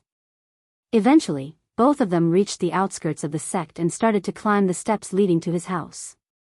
During their chat, Michael learned that the Guardians is categorized into 5 classes or tiers: Bronze class, Silver class, Gold class, Platinum class, and finally the Palladium class. The Bronze class was the lowest in the order and the powerful class was the Palladium. The blonde he met was a Silver class Guardian as she wore a silver pendant on her neck, while Gaia's sister managed to earn a spot in the Bronze class, but after looking at the way the blonde treated the Zanali, Michael was sure that Zanali would get promoted to the Silver class soon. When they finished climbing the steps, he vaguely saw the structure of his house because of the darkness. Gaia was extremely tired after a long walk and couldn't wait to jump on her bed and have a shut-eye. She mustered her strength and rushed towards the house, but when she was about a few meters away from the door, Michael grabbed her hand and stopped her. "Don't make a sound, come with me." Although she couldn't see his face clearly, she could sense the seriousness in his tone. She walked with him without making any loud noise and arrived behind a huge tree. "Human, what is it?" "There are assassins waiting for me in the house." "What? How?" "I didn't see anyone." "How could you tell?" Gaia's heart skipped a beat and her body slightly trembled. She was no longer a powerful cultivator and now she had to depend on ghosts to survive. "I can sense them. There are 6 powerful assassins inside the house to kill me." "Shit, what do we do?" "You can kill them using some of your weird spells, right?" Gaia believed that he could always perform some miracles and save the day, but she vaguely saw him shook his head. "It's not that simple," he said and opened up the system. System. Status window. Host, Michael. Cultivation level, body refining stage, level 5. Experience points, 65,000/300000 badass points, 18,000 skills and spells, wind blast, LVL2 responsive shield, LVL3 environment scanning, LVL1 ignitia, LVL1 lightning dash, LVL1 energy devolver, LVL1 occupation, disciple of sunrise sect status, healthy goals. Control the world utility function, banker, LVL2, ratio, 1,000 gold coins, 5 badass points, special trait, 5-star alchemist subordinates, Gaia, loyalty level 42%, base of operation, sunrise sect, system. If I upgrade the environment scanning to the next level, can I sense the cultivation level of the assassins inside? Yes, the upgrade cost will be 9,000 badass points, Jane you bitch. You will pay for every single badass point you're going to cost me. System upgrade the scanner to the next level. I want to know the power level of those who are waiting to kill me. It didn't take long to figure out who sent assassins to kill him. Until now, he only made 2 enemies, Selena and Jane. If Selena wanted him dead, she had the power to kill him herself and there was no need to send assassins after him, which left him with only one culprit, Jane.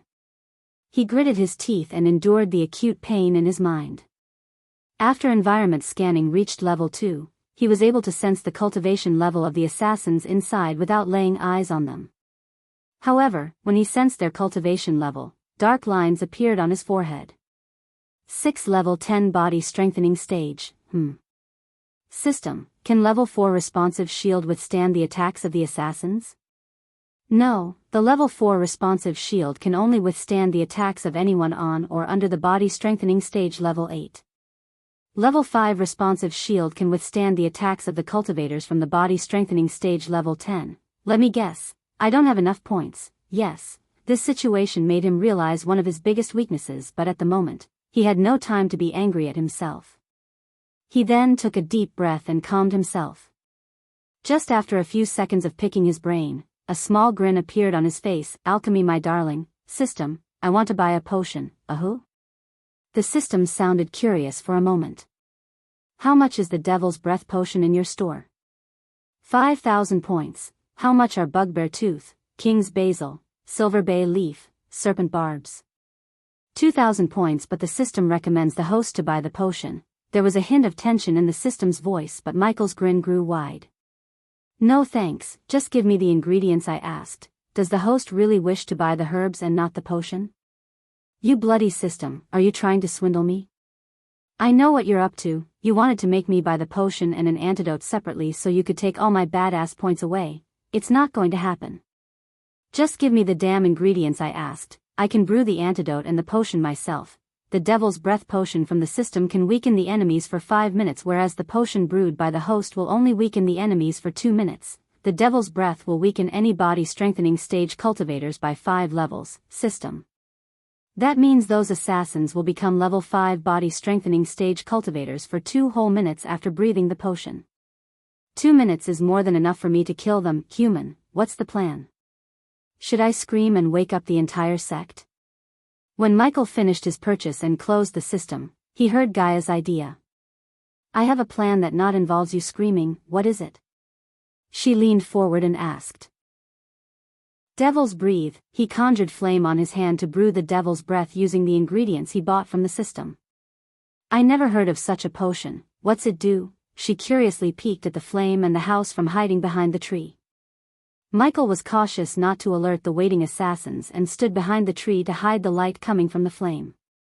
Gaia waited curiously for another 5 minutes and saw him pour a dark red ooze into a glass vial and a silvery liquid into another vial before he put away the flame. How do you feel about using the Mark III? He pulled his sleeves up and showed her the grappling hook. Even though the sky was dark, she could vaguely see the silver linings on the device around his wrist. You want me to use this? Heck yeah. Finally. Shoo, in her excitement, she almost shouted. Does the host wish to give the Mark III grappling hook to the subordinate Gaia? Yes, only for a moment. He then removed the grappling hook from his wrist and put it on Gaia's wrist. Just aim at, I know how to use it, human, I saw you do it, she said confidently. Alright, reach the top of the house and pour the potion down through the roof without alerting the assassins.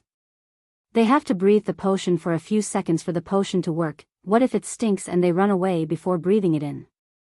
The potion is odorless and the darkness will conceal the color of the potion. Wonderful, let's go and kill those fuckers. And Gaia, he stopped her after pouring down the potion, barricade the back door. We don't want our guests to escape, do we?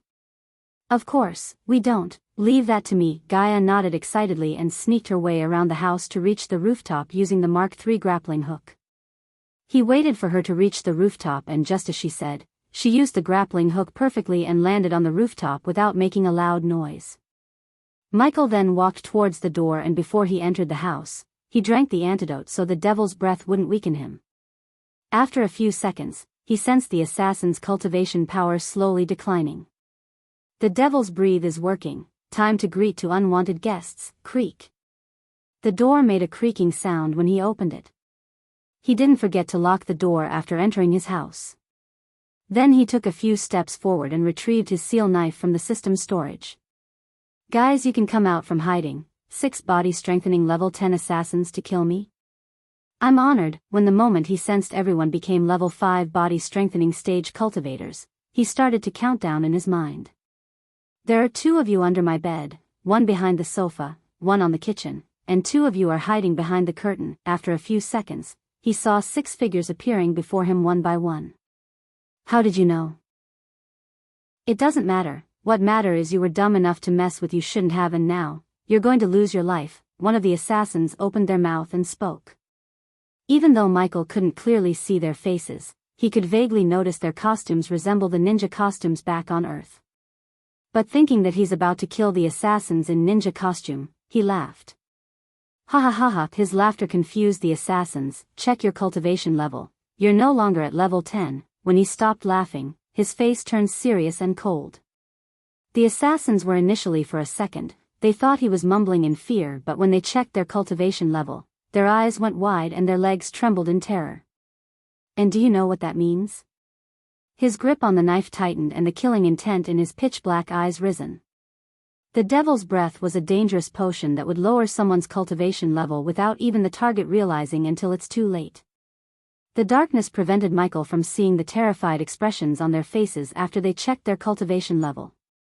It means you're shit out of luck. Chapter 62, Diddle, Diddle. Above Michael and the assassins, Gaia was watching the scene through the roof. Although she couldn't see the scene below clearly because of the pitch-black darkness, the lightning bolts around Michael's hand provided enough light for her to see the assassins taking out their daggers.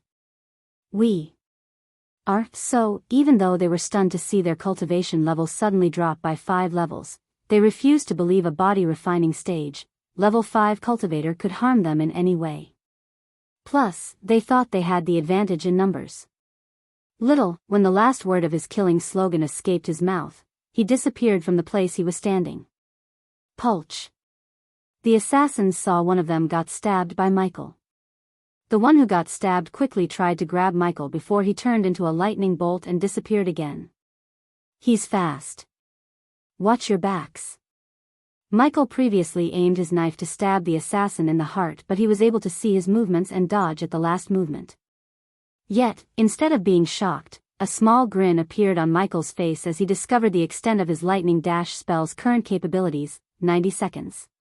He dashed around the assassins while counting in his head. 1. Behind, Pulch. Pulch. Michael used his full speed and stabbed one assassin in the shoulder and the neck. The pain made the assassin a little slow, and when he tried to dodge again, he felt an intense pain in his neck and his legs dropped to the ground. Ding. Congrats to the host for killing a body strengthening stage, level 10 cultivator. The reward is 40,000 experience points as well as 1,000 badass points. Ding. The host has successfully killed a powerful cultivator above his level for the first time. The reward is 1 gift box. Attack him together. After seeing the comrade falling, the rest of the assassins circled Michael and leaped at him to attack at once. Why isn't he moving? From above, Gaia saw Michael standing there without dashing away as the assassins got closer and closer. Pulch. Pulch. Pulch. Pulch. Pulch. Because the assassins leaped at him at once, Michael easily grabbed one assassin by the hand and continuously stabbed him in the chest. Die. However, when the rest of the assassins stabbed Michael in the back, their daggers couldn't get to his body and they were stopped by a light blue shield around Michael's body. Ding. Congrats to the host for killing a body strengthening stage, level 10 cultivator. The reward is 40,000 experience points as well as 1,000 badass points. 60 seconds, 4 to go. Whoosh. The remaining 4 assassins were momentarily stunned when they saw the shield. They quickly tried to move out of Michael's grab and they were able to get away except one. From above, Gaia fired the grappling hook at one of the assassins as the grappling hook hit the assassin in the back and slowed him down. Michael used the assassin's momentary clumsiness and grabbed him by the neck from behind. Then, without wasting a second, he slit the assassin's throat and kicked his body towards the remaining 3 assassins. Ding! Congrats to the host for killing a body-strengthening stage, level 10 cultivator. The reward is 40,000 experience points as well as 1,000 badass points, 50 seconds. Ignitia, the 3 assassins dashed away from the body as they didn't want to be slowed down. Yet, when the body got closer to them, the body exploded and the bits and pieces splashed on their faces. Awesome! Gaia never expected Michael would blast the dead body and use the blood and body parts as a distraction. Pulch. Pulch. Pulch. Pulch. Pulch. Because the splattered blood hit them on their eyes, which were the only part uncovered by their costume, their vision got blurred and 2 assassins instinctively moved their hands to wipe off the blood. Michael used this opportunity and stabbed both of them in the chest using the lightning dash spell to speed his movements. Ding! Congrats to the host for killing a body-strengthening stage, level 10 cultivator. The reward is 40,000 experience points as well as 1,000 badass points. In his rush, he stabbed one in the throat and ended the life, but the second assassin survived because he was stabbed through the ribs. Michael didn't stop his movements to end his life but turned his focus on the last assassin who remained without suffering any wounds. Pulch. Pulch. When Michael and the last assassins were dashing and fighting, Gaia used the grappling hook to hit the assassin who survived Michael's attack. The grappling hook was not a weapon and it was certainly not enough to kill him, but she kept firing it at the assassin's wound to keep him from escaping or conjuring a spell. The last assassin saw Gaia torturing his comrade from above and wanted to end Michael's life soon. 30 seconds. The last assassin proved troublesome as he was able to dodge and evade Michael's knife and lightning bolts. Die. The assassin's hands suddenly glowed and his dagger let out an unearthly humming sound. Ah, human! Gaia shouted, seeing Michael's body sent flying by the last assassin. Michael's body hit the nearby wall and dropped to the ground. The assassin wasted no time and dashed at him to finish him off quickly. Cough, cough, the assassin saw him struggling to get up and coughing. He thrust his dagger straight between Michael's eyes. Pulch. Just when his dagger was about to touch Michael's skin, he coughed up blood and experienced a sharp pain in his chest. He slowly looked down at his chest to see Michael's dagger sticking out of his chest. Pulch. Pulch. Pulch. You. When the assassins realized that Michael was faking his injury, it was too late as he coughed up more blood. Ding. Congrats to the host for killing a body-strengthening stage, level 10 cultivator. The reward is 40,000 experience points as well as 1,000 badass points. I was just faking with you, Michael chuckled and withdrew his knife from the assassin's chest. These were the words the assassin heard before closing his eyes. 10 seconds, where do you think you're going? Boom. When Michael turned around to deal with the last assassin, he saw Gaia land directly on his back. While Gaia was crushing the assassin with her knees, he activated the lightning dash and stabbed the assassin in the back, shoulders, legs, and arms. Michael kept stabbing him in the body, but he avoided going for the kill as he wanted to ask one last question. Considering the assassin lost most of his blood and suffered many wounds, he didn't worry about the devil's breath time limit. You're dying, but I can still hurt you, he said and stabbed the assassin in the collarbone. Who hired you? Kill me, the assassin stuttered. Gaia punched him in the face while Michael twisted his knife to inflict more pain. Usually, I don't like torturing, but if you don't give me an answer, I will make you suffer. The pain he felt when Michael twisted his knife was unbearable and the assassin blurted out the name in agony. Jianghu. Thank you. Michael took his knife from the assassin's collarbone and stabbed him right between the eyes to end his suffering. Ding. Congrats to the host for killing a body-strengthening stage, level 10 cultivator. The reward is 40,000 experience points as well as 1,000 badass points. Ding. Congratulations to the host for leveling up.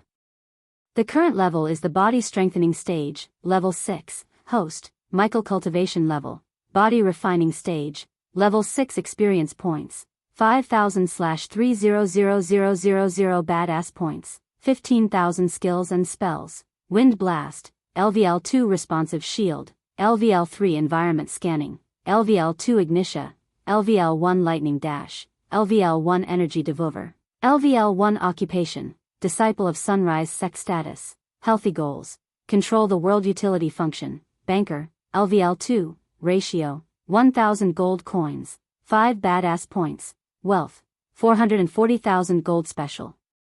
Trait, 5-star alchemist subordinates, Gaia, loyalty level 42%, base of operation, sunrise sect, the host has one gift remaining to open.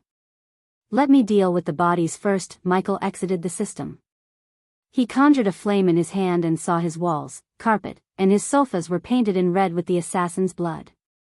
Fortunately, he knew a potion that would get rid of the bloodstains, but if he wants to get rid of the bodies, he had to get his hands dirty. "I'll go to the forests and bury the bodies, you stay here." Other than burying the bodies, he had another thing in his mind which he didn't want Gaia to know. "Aren't you going to inform the sect?" "No, they must not know what happened here. Until I return, don't let anyone, who would come at this time of the night. But if they do, yeah, I won't let anyone in. Don't take too long, I can't sleep if the house reeks of blood." Gaia twitched her nose and pointed out the mess he made. "I know a way to clean all this blood, but first, I have to deal with the bodies." Chapter 63. Leaving Gaia back at his home, Michael rushed towards the thick forest near the sect premises. The forest was pitch black and filled with nothing but sounds of insects. With the help of his environment scanning skill, he was able to move through the forest without tumbling down. After he came quite far into the forest, Michael stopped running and climbed the top of a tree using his grappling hook. The Naga girl took a liking to the grappling hook as she reluctantly parted with it when he took it back.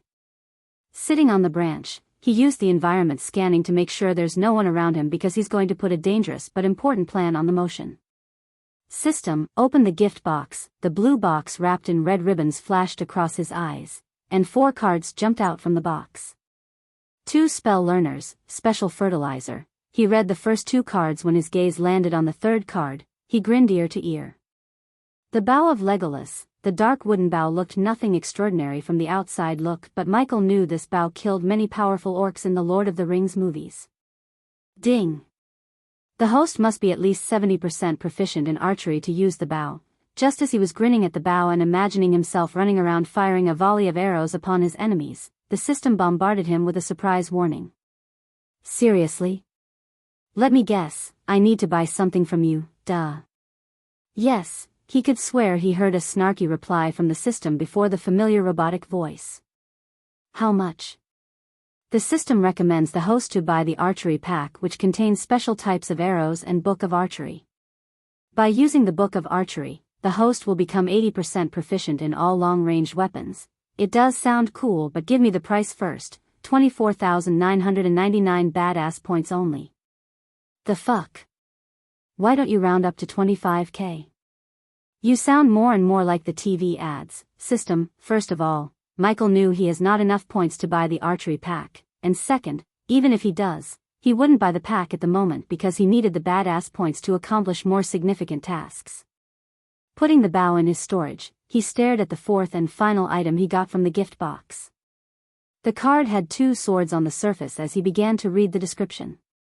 The host will be able to dual-wield swords and gain 70% proficiency in sword mastery. He breathed out as his face brimmed with a smile, for he was filled with glee.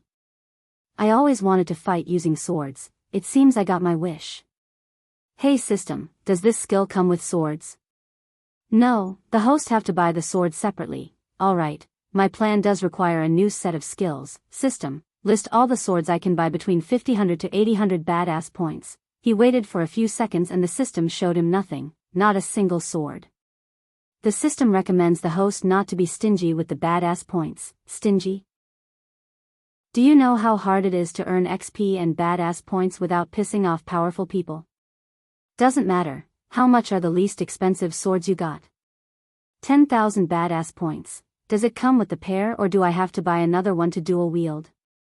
Yes, the host has to buy 2 swords if you wish to dual wield. After hearing the system, he wanted to shout at the system, but soon, he realized he doesn't always depend on the system to accomplish things. System, I can use any 2 swords, right? Yes, but the system recommends the host to buy swords from the store, and why is that? The items brought from the system's store are unique and the host will not find them in the world. Plus, the items in the store are superior in quality. I know system, but I have already taken a loan. So I must spend each point very carefully and I need badass points to buy something else for my grand plan. What is that, host? Michael took a deep breath and asked the system, System, I need a new suit. I'm applying the following filters. The suit must be black and under 8,000 badass points. Does the host wish the suit to have a special ability? Special ability suits cost more. If there's a suit with special ability under 8,000, he'll be glad. The suit with special ability starts on 20,000 badass points.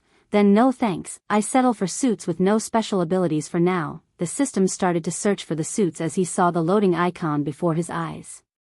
He eagerly waited for the system to come up with the new suit. A few moments after, 3 iconic suits appeared before him. The Zorro costume, the X-Men suit from the X-Men Last Standing, and the Nightwing suit from the Titans. Although I like Zorro, it doesn't suit the purpose, pun intended. He put away the Zorro costume and stared at the X-Men suit and the Nightwing suit.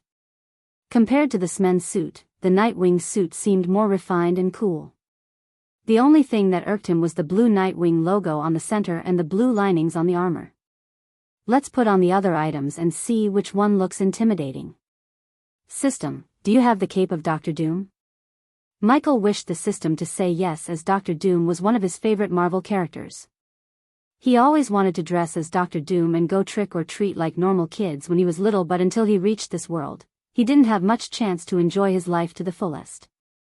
The black-colored Dr. Victor Von Doom cape will cost the host 1,000 badass points. Good.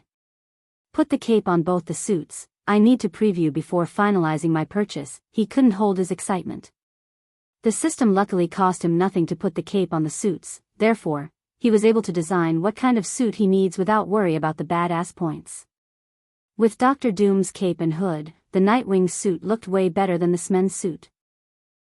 Looking at the Nightwing suit, he almost decided to go on with this suit, but he still had to buy one important piece to finalize his new suit. System, give me the black mask from the Birds of Prey film, 500 badass points. Thank God, I thought it's going to cost more. System, show me how I would look in both suits. In a flash of time, 2 naked bodies appeared before him and then the system put the X-Men suit and the Nightwing suit on him. Just like his previous thought, when the cape and hood added, the latter looked way better in his opinion. As the last piece, the black mask covered his face. Wow, the black skull mask really looked intimidating under the hood and perfectly suited for his purpose, which was to inflict fear into his enemies and spread his legend. Under the 2 suits, the cost of buying them emerged. The X-Men suit surprisingly cost 7,500 with the cape and black mask, while the Nightwing suit cost was 7,000 badass points. System, I'll buy the Nightwing armor and after that, I need 4 more items. Does the host wish to equip the suit of armor now? Not yet. I need rock feather, grim aconite, and bark, and black metallic spray paint. Does the host wish to brew the fear potion? He wouldn't have thought it would be possible for him to create something similar to the fear toxin that Scarecrow used back on Earth. Although Michael learned chemistry as a part of his training, he was not a master in chemistry. However, this changed when he learned the Book of Alchemy. After becoming 5-star alchemist, he knew the properties of a vast amount of herbs and plants in this world, as well as which can be used to concoct pills or brew potions. With this knowledge, he was able to figure out the formula to a potion that would induce fear. Yes, 800 badass points. He'll take them. After buying everything he needed, he exited the system and started to work on the suit. He first painted the blue Nightwing logo with his metallic black spray paint, and then he painted everything that had blue with the help of his alchemy flame. Shit, I have to look for a bat cave. Working on top of a tree branch is not a straightforward thing. Chapter 64, I cannot wait to wear this bad boy and terrorize my enemies. Ha ha ha. Michael evilly laughed looking at his suit of armor. He then stored the armor in his system storage and started to brew the fear toxin. He was being extremely cautious not to inhale the toxin. As a precaution, he wore the black mask he just bought. Unlike the devil's breath, the fear toxin had no antidote. If he inhaled the toxin, he would experience hallucinations and absolute terror for a few hours. According to his calculations, the weaker the cultivation level, the stronger the effects would be. For an instance, the fear toxin would affect a body refining stage cultivator for 3 to 5 hours, whereas it would affect a body strengthening stage cultivator for 2 to 4 hours. After 15 minutes of careful brewing, he took a medium-sized bottle and poured a black goo-like liquid into the bottle. The fear toxin had a low boiling point, so it would vaporize very quickly and spread to a large area in a matter of seconds, which was perfect for his upcoming plans. Damn! Alchemy is so overpowered. The only thing he lacked to milk full use of his alchemy talent was the ingredients and herbs. Many powerful, overpowered pills and potions required very rare herbs and precious ingredients, which he currently had only one way to get: system store.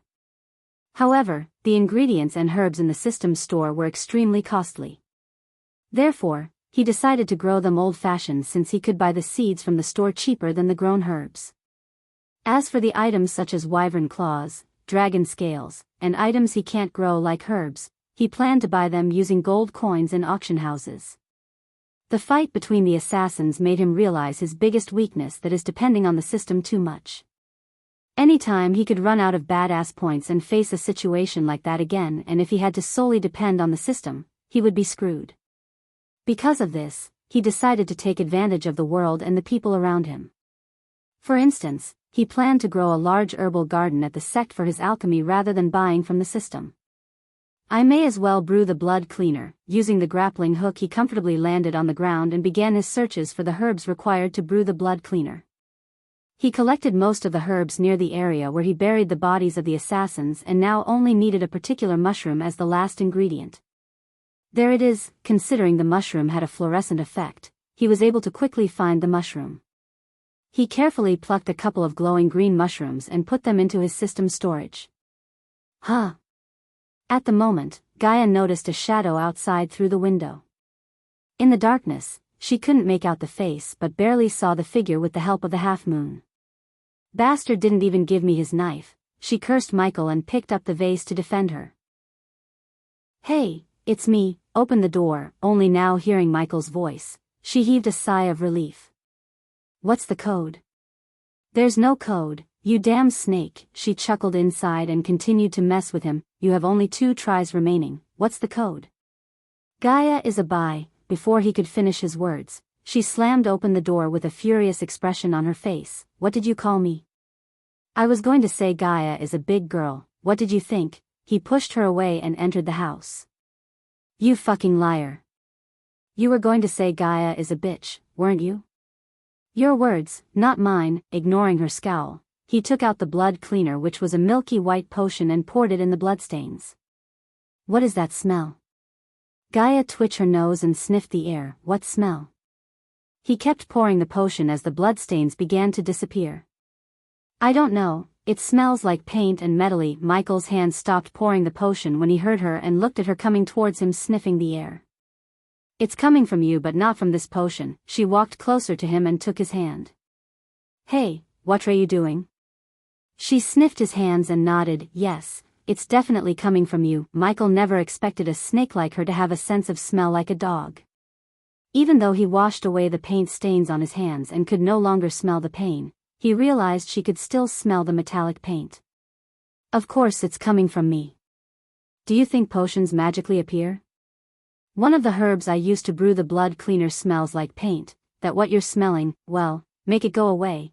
It stinks. She put his hand back and loafed into the sofa since the blood on it now disappeared. Do you smell everything that stinks? Thop. She threw a piece of broken wood at him instead of answering as he chuckled a little. When he finished pouring all the blood cleaner, he heard hissing and snoring and turned to see Gaia fell asleep on the sofa. Looking at her curled figure, he went to his room and brought her bed sheets. I should plant the seeds before they come in the morning. He left the house after covering Gaia with the bedsheet. He expected small gestures like these would help him increase her loyalty to him, and then he could finally cure her and get a powerful subordinate. The herbal garden of the Sunrise sect was previously cleaned off by him and now had nothing but grass and weed. For now, this small garden would do, but in the future, I'm going to create the largest herbal garden in Breedia. The herbal garden before him was only 200 square feet in size and had no protection around it. Not that someone would rob a small garden in a declined sect. Taking out the seed pack and the compost he bought from the system, he started to get his hands dirty.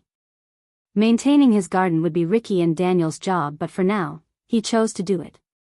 After he finished preparing the soil, he remembered about the special fertilizer he got from the system's gift box. The fertilizer was a green powder packed inside a paper bag. System, tell me about this. The special fertilizer will permanently increase the land's fertility and growth speed of the herbs. According to the system's calculation, the seeds would take 2 days to grow in this garden and the fertilizer would make them grow in a day. Then, it's a good thing I ordered Ricky and Daniel to buy the herbs from Sarton. It's bad for business to send back the customers on its very second day. After he met Gaia's sister and the blonde at the restaurant, he left a note and a pouch of coins for Ricky and Daniel. On the note, he ordered them to go to Sarton and buy everything he listed, as he needed the items to concoct pills and brew potions. The items were enough to keep the shop open for 2 days, and after that, the herbs in the garden would be ready to be plucked and used to make the potions and pills. Soon after, he left the herbal garden and made his way back to his house.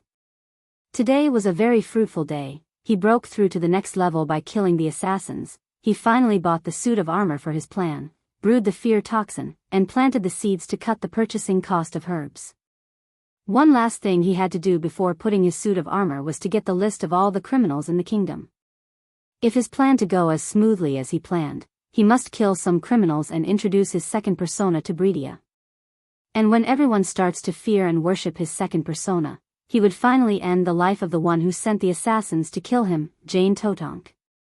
Since I come to this world, I killed many, but Jane, you're the first person I'm going to assassinate. Chapter 65. The very next morning, the sound of carriages and chattering of people interrupted Jack's peaceful cultivation. He had no idea where this noise was coming from. On the busiest day of his sect, there would be only 1 or 2 carriages, and even those belonging to the debt collectors. Yet now he heard continuous commotion and noise of carriages. He could no longer concentrate on cultivation. He opened his eyes and walked outside to check what's happening. What the hell? When he stepped out of his tiny room, he was welcomed by the sight of a huge number of people walking towards their sect. Particularly, they head directly towards the place where Ghost was staying. Who are all these people and why are they coming here? Brother Jack, do you know what's going on? Some of his juniors also woke up by the commotions and they came asking Jack. I don't know, but I should go and inform the elders. Meanwhile, countless noblemen of Bradford and Sarton were all rallying into their mountain range after hearing about the 80% pure pills and potions. Some people from the influential factions had come too. As time passed, more and more people came. Soon, people filled the whole area. Some people even wanted to buy places earlier in line in front of Michael's home, but no one was willing to sell their place. What's going on? Why on earth are there so many powerful and influential people here? Raylene woke up early to make breakfast for the children and clean the sect building, and when she saw the crowd this early in the morning, she was surprised. Inside Michael's house, Gaia's eyelids twitched, and the commotion outside disturbed her slumber. Soon, she heard soft knocks on the door as she finally opened her eyes. I swear to God, if that little shit Jack. Just as she was about to finish her curse, she remembered about the store and realized the people had come before even the morning sun. Throwing aside her bedsheet and tying her hair into a ponytail, she went to open the door. The moment she opened the door, she was stunned by the crowd that greeted her. For a second, she stared at the sea of people before her speechlessly before talking. The sun hasn't even risen yet, people. Wait a few hours, Alchemist Ghost will be here with you soon, Gaia shouted out loudly. Miss Elia, I came here first, so I'll be the first person to order.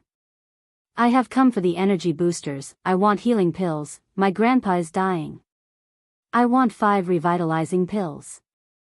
Their shouts almost broke her eardrums as she shouted again, fine, stand in line.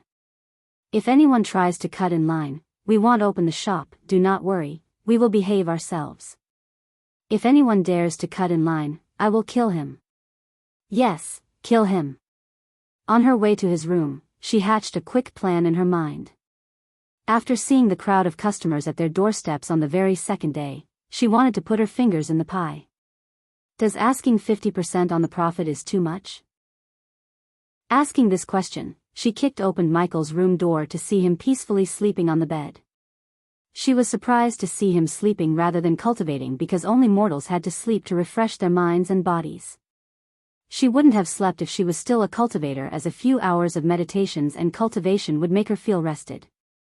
However, she didn't expect a genius like Michael to sleep like a baby despite the commotion outside. Hey!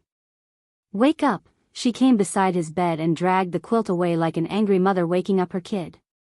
Go away. He didn't let go of his quilt. Like many school students and workers, he failed to fight the 10 times the gravitational effect of the bed in the early morning. If he was on Earth, he had to use every minute and second honing his skills because people on Earth would age and become sloppy at what they do with age. However, he was not on the Earth anymore. He was in a world where he could use the system to become an immortal, therefore, he wanted to enjoy little things such as morning sleep more. He didn't plan to go from place to place often, piss off powerful people and fight all the time.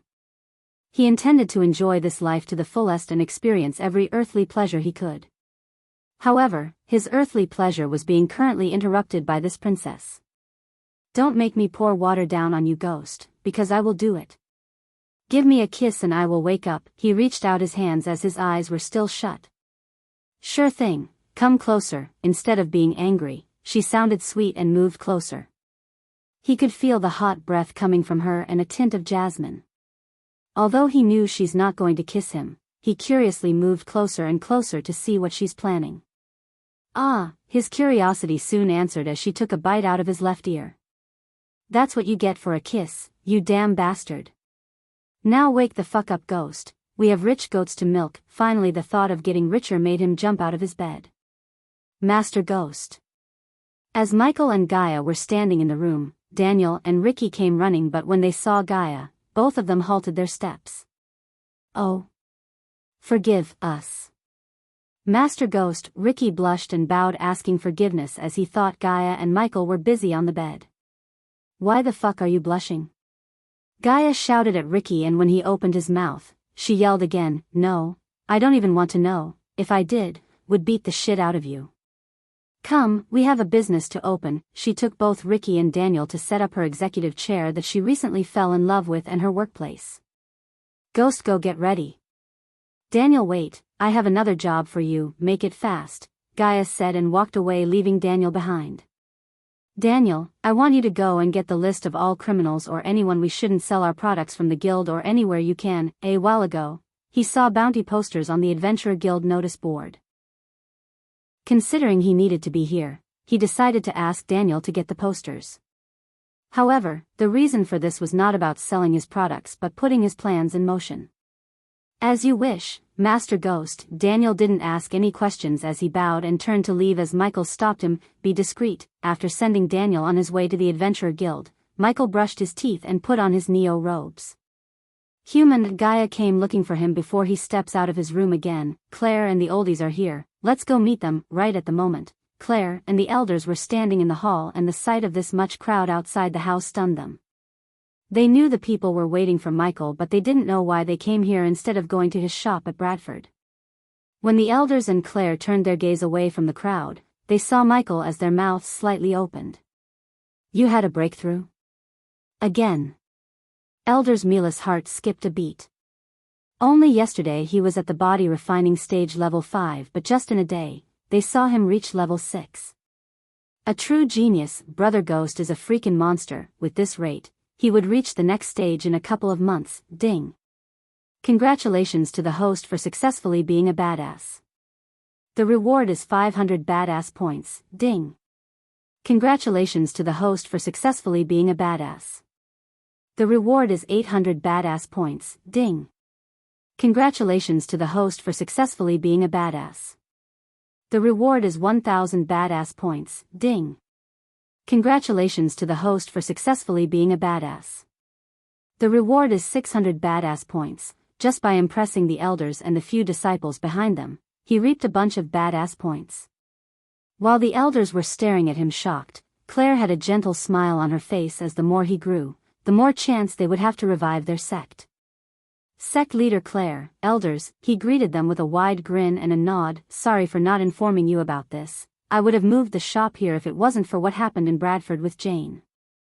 I realized that if she messes with me again, it would do more than breaking her bodyguard's bones. I didn't want that, so I decided to move the shop here. I hope sect leader Claire and the elders don't mind. I wanted to inform you yesterday, but meeting with the Guardians took some time. Guardians? From the Guardian Guild? Elder Miles felt the world around him spinning in shock and dropped onto the chair behind him. What did they talk to you about, if you don't mind us asking? Elder Sandra asked with a soft voice. They asked me to become their trainee, but I rejected them. You did what? Oh my God, I'm going to die. Elder Miles screamed again and fainted on the spot as the other elders also looked quite startled. Claire heaved a sigh of relief inside. If he left the sect to join the Guardian Guild, how could she revive her sect? Ghost, tell us everything that happened, Elder Mark asked, and the elders sat down on the sofa. Of course, elders.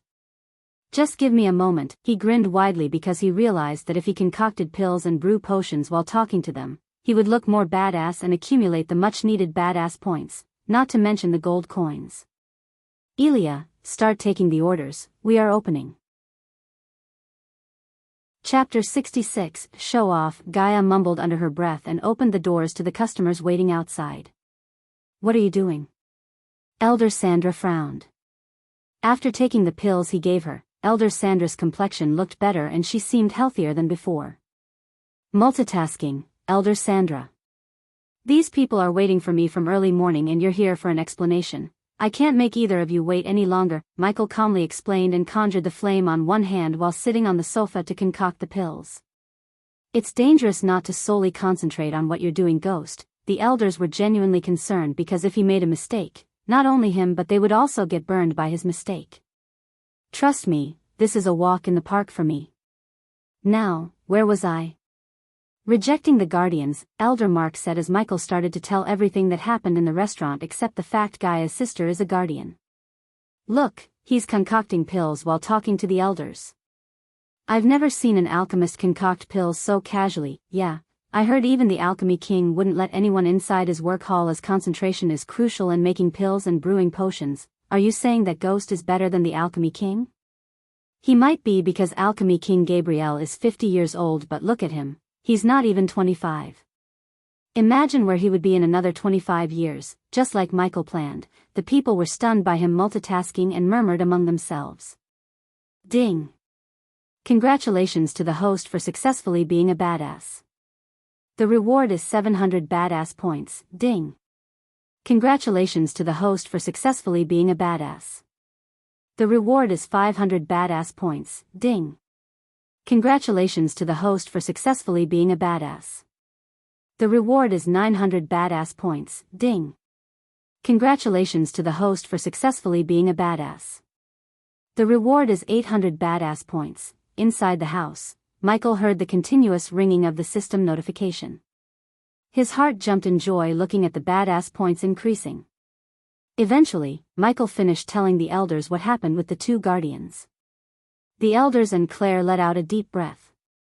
Because they were immersed in Michael's story, they failed to notice the money he just made, but Jack was more interested in the money than Michael's story. He slowly walked to Gaia's counter and looked at the pay cubes over her shoulder.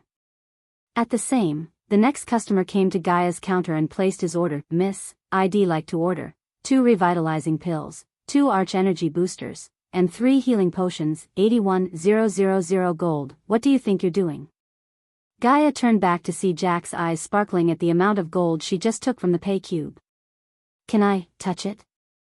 Jack had never seen a pile of gold coins before, and in front of him, a huge pile of gold coins lighting the room with their shine. No, you can't touch it, you little shit, go away. Gaia shushed him away from the stack of gold coins. Michael noticed this scene but didn't say anything. After being shushed away by Gaia, Jack went to Ricky, who was busy taking the pills and potions from Michael's hands and delivering them to the customers. "Do you need any help?" Jack asked Ricky. "No, my lord.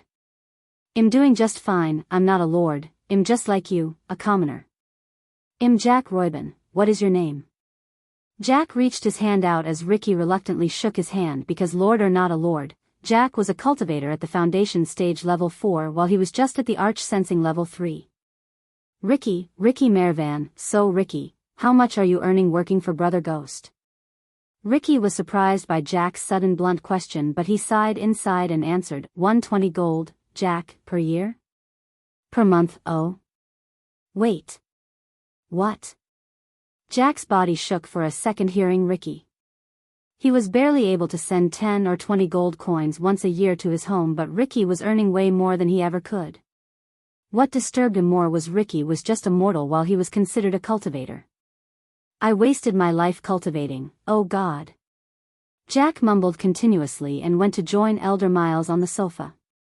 "All right people, we are closing the shop for today. We'll open again in 2 days and we will have more varieties of pills and potions.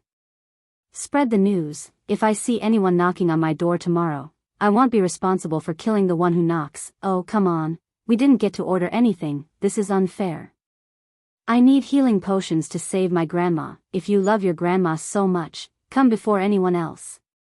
Gaia yelled at the person who tried to use his dead grandma to buy pills. The ones who got to buy pills and potions left the mountains with a wide grin, while the people who didn't get the chance walked away with gloomy faces. After she shut the doors, Gaia started to count the gold coins under the shocked gazes of the elders and Claire. Jack still tried to touch the pile of gold as Elder Mark swallowed a mouthful of saliva looking at the scene. Warning. Warning. Debts of the base of operation are increasing. What the?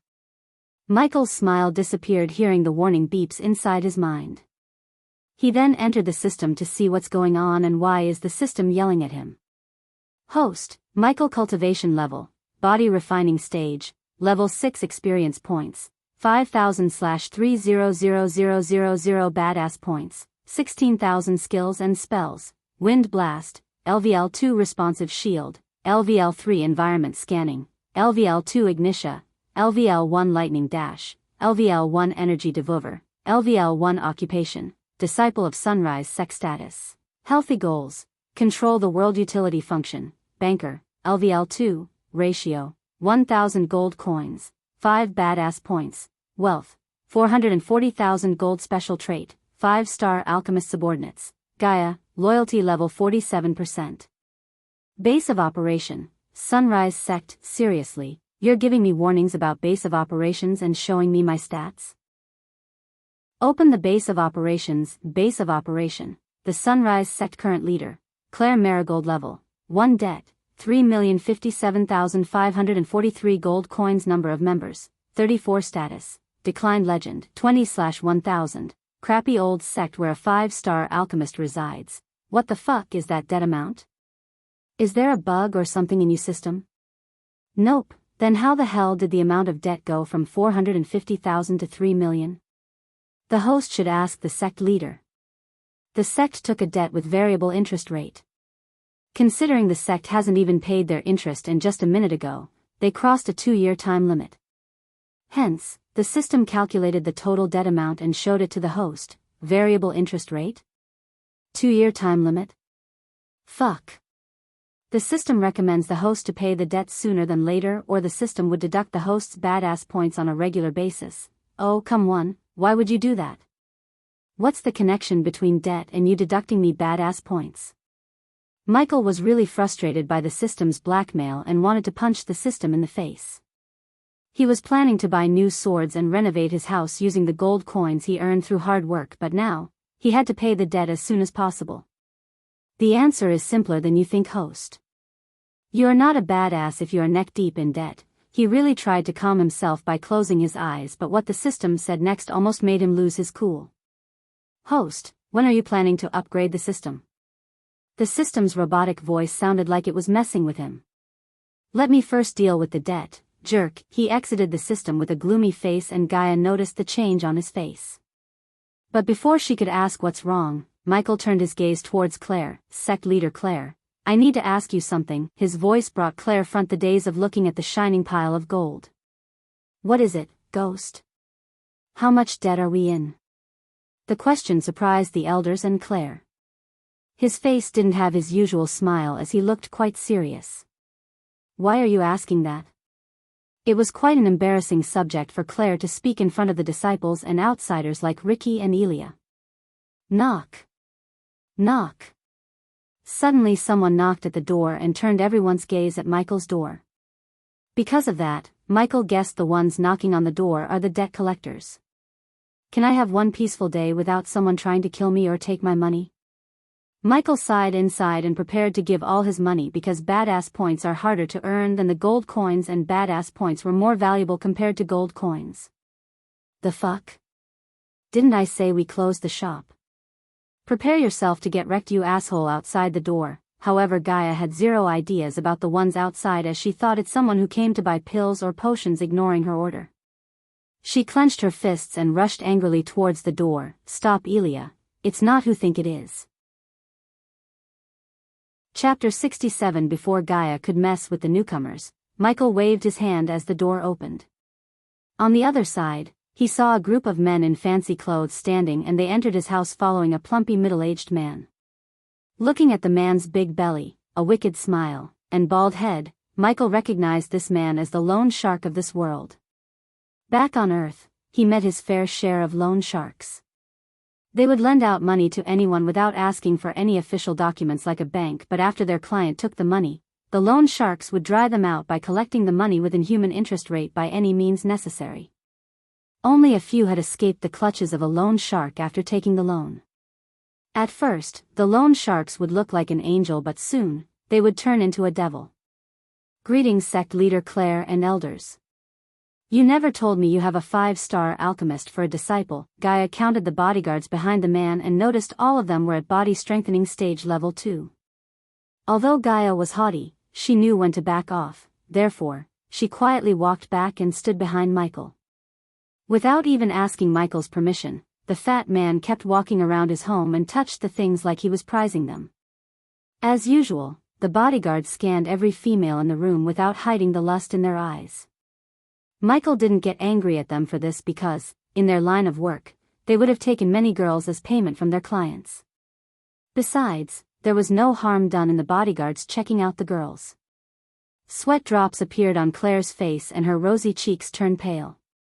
You basically have a cash cow in your backyard, ew. The man licked his lips staring at Michael, and it grossed Gaia.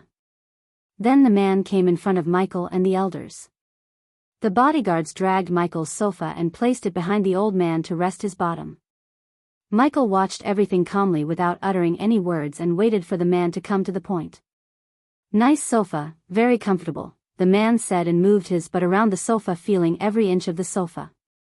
Seeing this, Gaia almost lost her cool because only she and Michael used the sofa, and at night, she used the sofa as her comfy bed. The man was practically rubbing his butt all over Gaia's bed. Hey, look at that, bring me that. It looks comfier. The man's eyes lit when he saw Gaia's back executive chair and ordered his guards to bring it over to him like he owned the chair. Human. Gaia gritted her teeth, but Michael gently grabbed her clenched fist and calmed her down. Lord Vundun, Claire stepped forward and said, my legs are hurting. Ignoring Claire, Vundun, the fat man pointed at the last remaining sofa. Does he have a fetish for sofas? Michael said to himself as the bodyguards dragged the sofa and placed it before Vundun. The loan shark then lifted both his legs and rested them on Michael's fancy sofa, which he bought for 100 badass points. In his mind, every badass point was precious to him, and the man used his sofa as a leg rest irked Michael. Why are you all standing? Sit down, Vundun smiled and said, but the elders frowned because there were no sofas left in the home for them to sit. What? Sitting on the ground do wonders for your bodies. System, give me the royal luxury corner sofa set. What kind of badass would stand in front of a loan shark like a servant? And because the elders and Claire were members of his base of operation, they kinda represented him.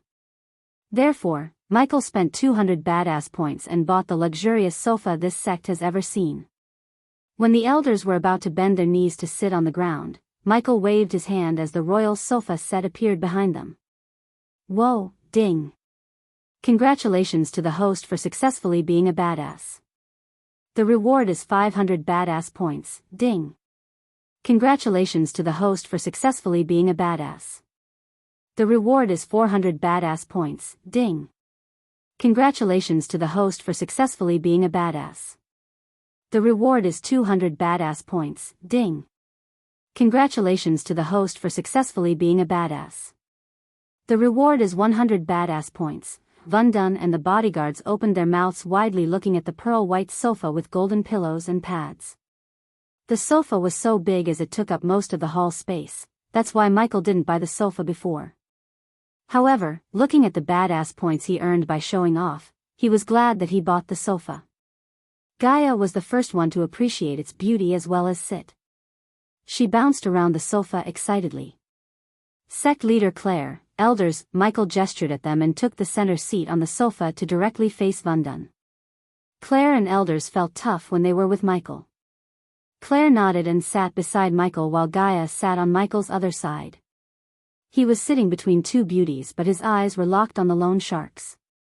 Van Dun stared at Michael again and a wide grin appeared on his face again. So how much do we owe you, Lord Van Dun? Before Claire could open her mouth, Michael took the lead because this was his time to take the things into hands. He decided to turn his focus on turning this sect the other way around to start earning badass points. Everything, Van Dun calmly said, and for the first time since Van Dun came to the house, Gaia saw Michael's expression change. Michael frowned and asked, "What do you mean everything?" "Take a look at this." One bodyguard retrieved a parchment and placed it on Van Dun's hand. Van Dun then threw it at Michael. Gaia looked over his shoulder and read the parchment, and the more she read, the more she was stunned by the stupidity of the elders and Claire. The parchment had many paragraphs, but Gaia read many reports like this when she was a princess. The elders and Claire basically put the entire sect's land and any income earned by the sect's land as the security deposit for the amount of 250,000 gold coins. According to this parchment, what they owned wasn't theirs but Van Dun's, and technically, what Michael earned on the sect's land belonged to Van Dun. "We needed the gold coins to treat Elder Sandra and keep the sect's door open," Claire apologetically said to Michael as he sighed. "Give us a number, Lord Van Dun. If there's a way for us to get released from the bonus of this agreement, I want to know." "Ha ha ha, why are you worried about money? You're a freaking 5-star alchemist." "Yes, I know that. But even a 5-star alchemist cannot provide you an infinite number of gold coins, and the agreement basically asks just that. Since my sect took a loan from you, it'll settle the debt if you give me a number. Go." "We'll discuss this later." Michael's stern voice made Claire shut up as Van Dun rubbed his chin for a moment and shook his head. "You know, I was going to settle for measly 4 million gold considering the sect status, but now," he paused and grinned ear to eat.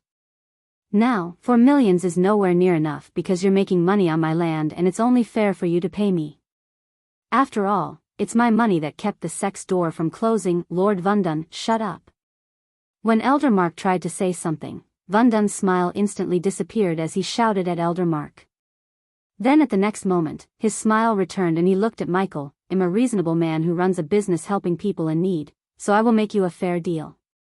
I'll let you keep running your business on my lands and in return, I'll get, let's just say 75% of the profits you make. You can keep all the rest to yourself." "Are you kidding?" Gaia finally had enough of Van Dun and shouted. "I'll take the deal." "Wait, what?"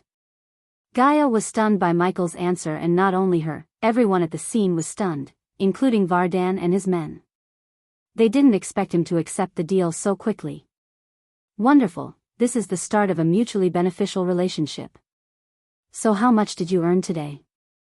Van Dun had no idea what's going on inside of Michael's head right now, and neither did anyone. "Gaia," Michael turned his gaze at her as Gaia stared at him and Van Dun for a moment. But soon, she realized Michael is probably planning something evil, so she decided to go along with it instead of questioning him. 600,000. "Well, I take your word for it, men, take only 450,000. And Ghost, I'm trusting you here, don't break my trust by doing something like reporting to the Baron or leaving the sect." Of course, I can't stop you from either of those, but accidents happen, you know. It was a plain threat masked by Vundun's fake smile. Yet, even after being threatened, Michael didn't lose his cool but smiled. Why would I do that, Lord Vundun? If I'm right, you must have researched about me before coming here, and I'm sure you know, Baron's family and I are not best pals. I like you, Ghost. Let's just keep it that way. Vundun smiled again and stood up to leave after the men took most of Michael's hard-earned gold coins. Let's shake hands for our new deal. Lord Vardan. Michael stepped forward and reached his hand out. Vundun was surprised by this gesture. Vundun was not a fool. He knew very well that he blackmailed and threatened the youngster before him. Vundun couldn't figure out why he looked so calm despite his threats and blackmails. Prodigies like him are known to have a quick temper and pride, as they wouldn't like to be threatened, but this youngster before him seemed not to be a typical prodigy. However, it didn't matter what he thought. As far as Vundun knew, Ghost had no known major power backing in Breedia, and even if he did, they can't touch Vundun and his company because they had no headquarters or places, as Vundun's company traveled around the continent to avoid being located by their enemies. Therefore, even if Ghost had someone behind him, they wouldn't be able to locate Vundun and his men to attack, and if they try, Vundun would burn this place to the ground when no one is expecting. Why not? Vundun smiled and shook Michael's hands before leaving the house. Lucifer will finally make his appearance in the... You're going to love this. Join my Discord to see the character images of the novel. If you want to see how hot Gaia is or how badass Michael is, head to my Discord and check the characters under Hitman with a badass system section. And don't forget to shout out for me in the Discord. Chapter 68. So, are you going to tell us what you're going to do? Gaia asked the second Vundun's figure disappeared from their sight. I'm not going to do anything. Everyone stared at Michael bewildered as Gaia tilted her head like a confused puppy. Are you fucking with me, Ghost? There's no way I'll let that motherfucker take our money. Michael patted Gaia's shoulder to calm her down. Accidents happen, Elia, accidents happen. After saying this, Michael turned towards his room and walked to his room, but before he closes his door, he stopped for a moment. I'm going to cultivate, don't disturb me. He then closed his door, leaving everyone with the question, what did he mean by accidents happen?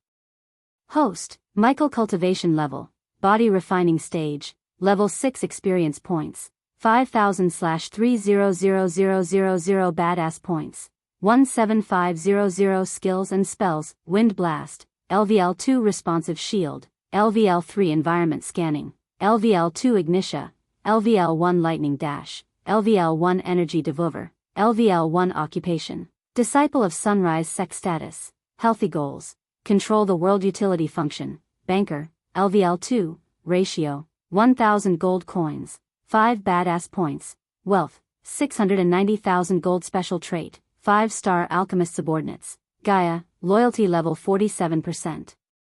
Base of operation, sunrise sect. Inside his room, he sat in a meditation posture and closed his eyes.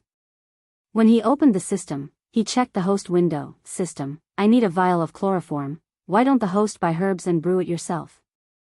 The system sounder angry as Michael realized the system is still holding a grudge for not buying the devil's breath from the store. He didn't know whether to laugh or yell at the system for throwing a tantrum. Oh, don't be like that, system. This time I'll buy the chloroform from you.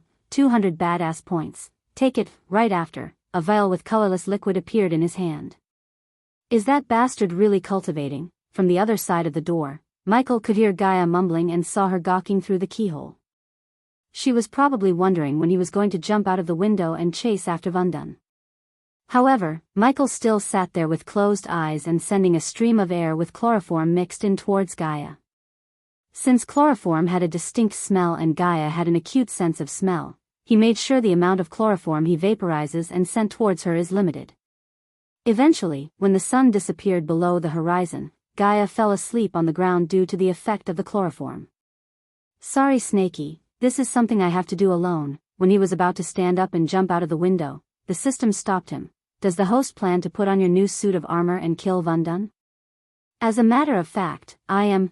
Then you should do one last thing, host. Amidst Fark Woods far away from the Sunrise sect, a small party of men was navigating through the path not by sight yet by their memory. Around them, the dark woods stand as noble black knights, fresh from the fields of legend. Although the sound of heavy downpour reverberated the forest, the thick canopy prevented the rain from bestowing its full wrath on the group. Despite the rain and the darkness, the group kept moving through the woods. Lord Vundun, do you really think that kid has no backing? Without major power behind him, how the hell did he reach the 5-star level? It was Vundun's group. They would always use the jungle and thick forest as their preferred route instead of roads. That way, no one could follow them and guess where they were going. I'm positive that he has no major backing, Remus. My guess is, he stumbled upon a heavenly treasure and used it to reach the 5-star level. There's no point in asking how he reaches that level, that's not our concern. As far I'm concerned, he's our golden goose. We shouldn't kill it but patiently take its golden egg 1 by 1 inch. What if he runs away from the sect?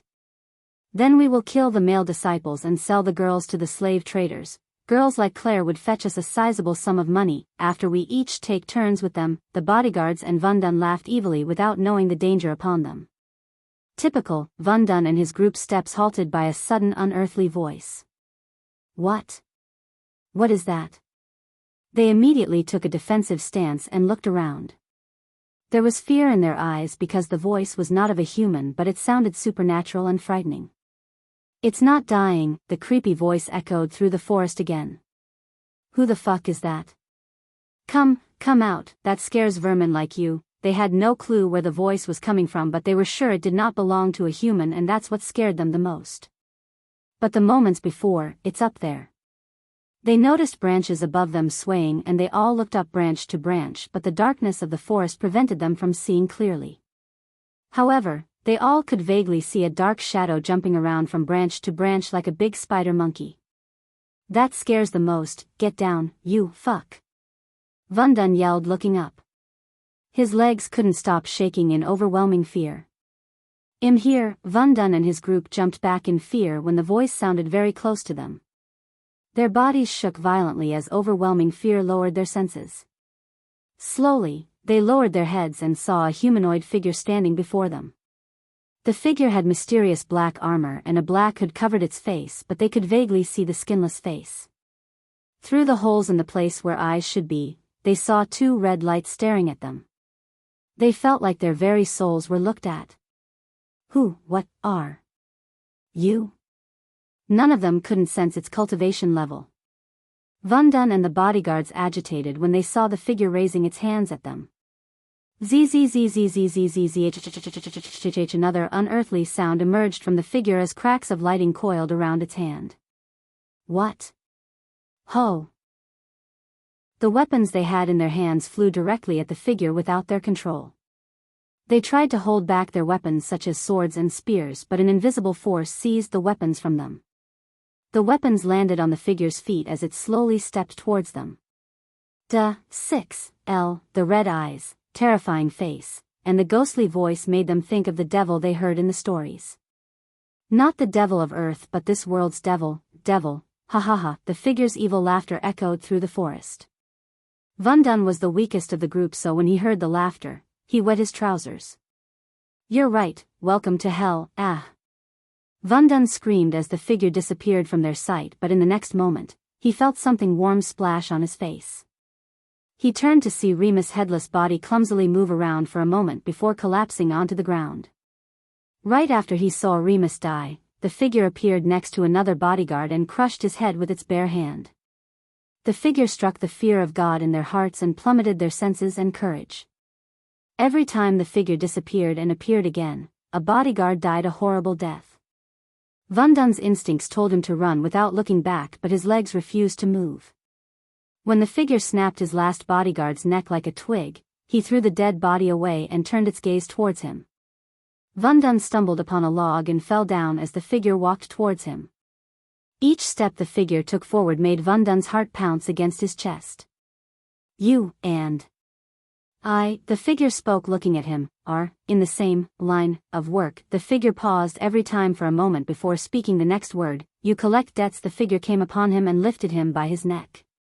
Vundun's legs floated on the air as he struggled to breathe through the figure's grasp.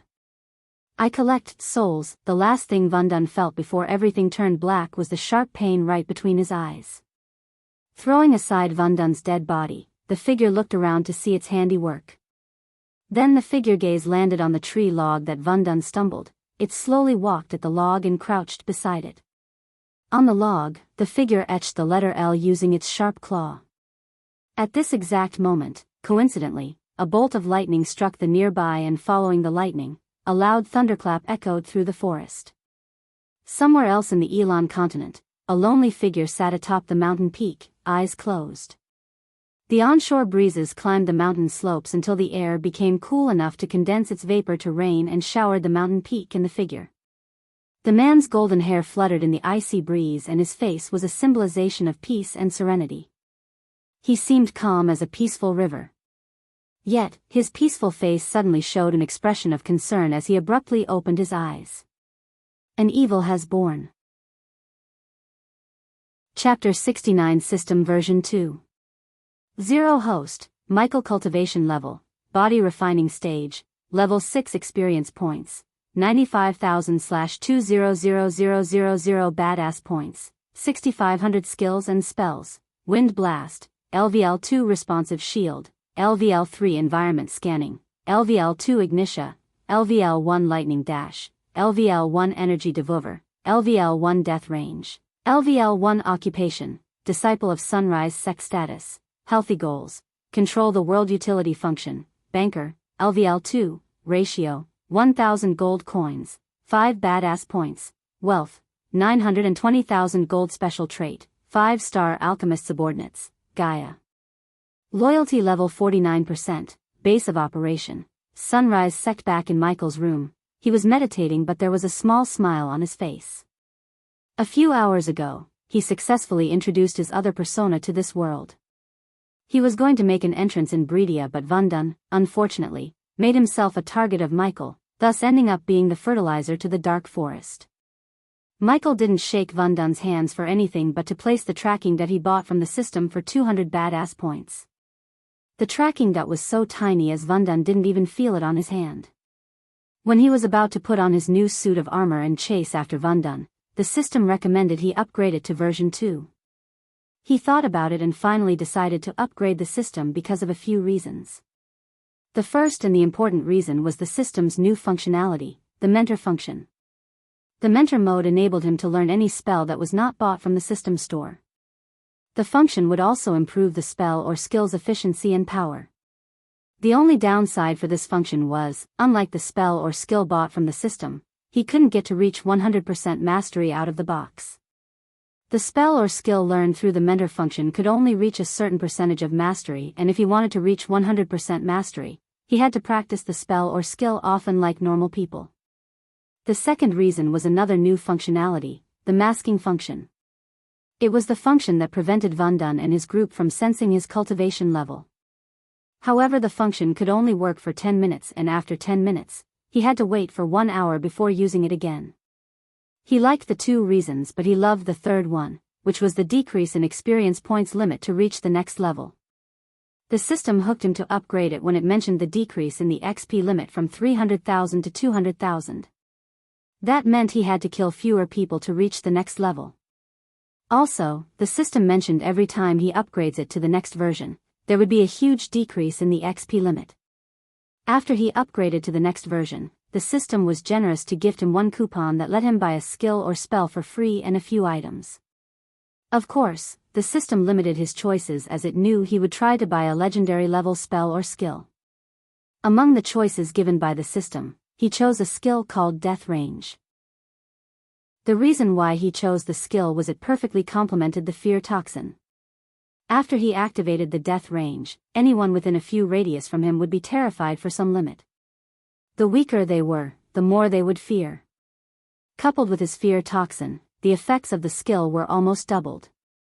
That was not the only sweet thing about this skill. Within the Death Range, Michael's strength and speed would increase by 25%. That was how he crushed a few skulls like crushing an egg. The only downside of this skill was it could only be upgraded to level 3, where his strength and speed would increase by 50%. However, as far as he was concerned, a 50% boost is not a joke. To upgrade the system to version 3, he needed a whopping amount of 30,000 badass points. For now, he was happy with everything as it is. Another change he noticed after the upgrade was the system's voice. Until now, the system sounded like a robot, but now, it sounded less robotic. System, convert 450,000 gold into badass points, starting the conversion. Conversion success. The host received 2,250 badass points. The host's total badass points is 8,750. Alright, now I should have a talk with the elders and Claire. He stood up and walked towards the door. Gaia was still sleeping on the floor after inhaling chloroform. With a smile on his face, he carried her and put her on the sofa. Master Ghost, when he stepped out of his house, he saw Daniel was waiting for him with a stack of posters in his hand. Daniel, I see you got what I asked. Yes, Master Ghost. This is all the posters of wanted criminals in Breedia. We should avoid selling potions and pills. Daniel handed over the posters to Michael as he put the posters in the system's storage to use later.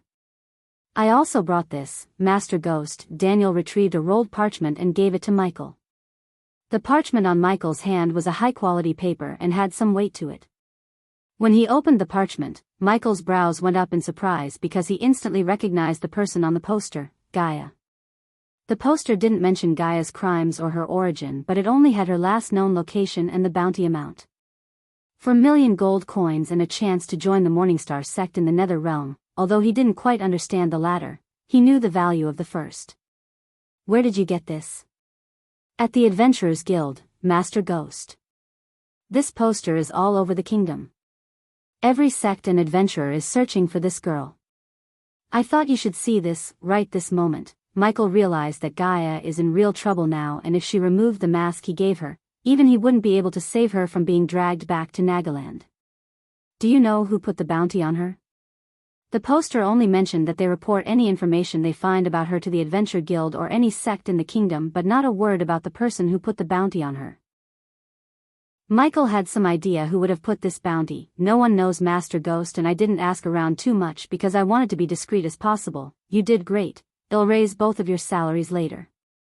Now take the day off. The tiredness of traveling faded away from Daniel's face when he heard Michael. He bowed at Michael with utmost worship and joy. Thank you, Master Ghost. After this, Daniel rushed to find Ricky to share this wonderful news while Michael went back inside his house. On his way, he saw Gaia yawning and coming towards him. Did you say you are going to raise their wages? Yeah, Michael chuckled inside because she had no freaking idea how deep in trouble she was. She followed him inside and saw him leisurely sitting on the new sofa he bought. Since you are being so generous, I wanted to discuss something with you. She leaned on the wall and said. Oh. Go ahead. You know I've been working hard and turning the Majestic into a successful business, right? Michael nodded, controlling his urge to rub the poster on her arrogant face. And you are also generous enough to hand over most of the coins we make to that bald fucker. She was still furious about the decision he made to keep paying Vundun. Can you get to the point? Michael said, I'm not going to work my ass off to pay that fuck, Ghost. If you want me to do what I've been doing, we should discuss my share. Sure. Come take a seat, Michael said with an honest face, like he was really going to negotiate with her. Gaia was surprised as she didn't expect him to agree just like this and wondered what's going on with him today because he was agreeing to everything since the morning. However, she was delighted to hear him agree and hopped to the sofa as a happy bunny. She sat beside him and cleared her throat to enter the negotiating mode. Although you are somewhat good at being an alchemist, I'm the one who does all the heavy lifting such as crowd controlling, taking the payments, customer relationship, maintaining a public relation, etc., etc. Therefore, after thinking long and hard, I came to a number that we can both agree on. He was an expert in lying because being a hitman required lying to maintain his cover, yet even he had to admit this girl's talent of speaking so shamelessly and lying with a straight face. Maintaining public relation, my ass. Michael laughed out loud in his mind but kept his real emotions from showing up on his face. How much are you thinking? Said Michael while Gaia took a deep breath. I was thinking we should split the profit by 50-50. He was stunned by this shameless snake, but at the same time, he couldn't wait to see her face when he showed her the poster. Chapter 70. I thought we are friends who work together, Michael said and put an innocent look on his face that fooled Gaia to think he was serious. Thinking he was really going to agree to her terms, she gently patted his hand and said, Of course we are human, but favors like working for free break friendships. We can share the profit and continue to taste the fruits of our friendship. What do you say? Michael could notice even she was trying to fight the urge to burst into laughter after shamelessly lying like this. If she was born on Earth, she would have made an excellent politician. You're right, friends should not continue to work for free and we shouldn't owe each other anything, am I right? Michael asked as Gaia nodded with a grin. I will give you 50% of the profit, really? I mean, you will? She almost screamed out loud in surprise, but she quickly regained her composure and asked. Her face brightened and she wanted to dance around in joy. So when are you going to give the 5 million gold you owe me? The smile froze on Gaia's face. She knitted her brows in confusion. What 5 million? What are you talking about? Michael retrieved the bounty poster and showed it to her with a devilish grin on his face. Gaia's hand started to tremble when her gaze fell on the poster. The reason for her reaction might be because of shock or fear, but one thing was sure, she's in deep shit. Zanali, that bitch. She tore the poster into pieces and threw it away. However, her anger turned into panic and fear when she saw the look on Michael's face. She couldn't help but swallow her saliva as she thought he's going to hand her over to them for 4 million gold. Right this moment, she wanted to punch herself for asking 50% of the profits. Who?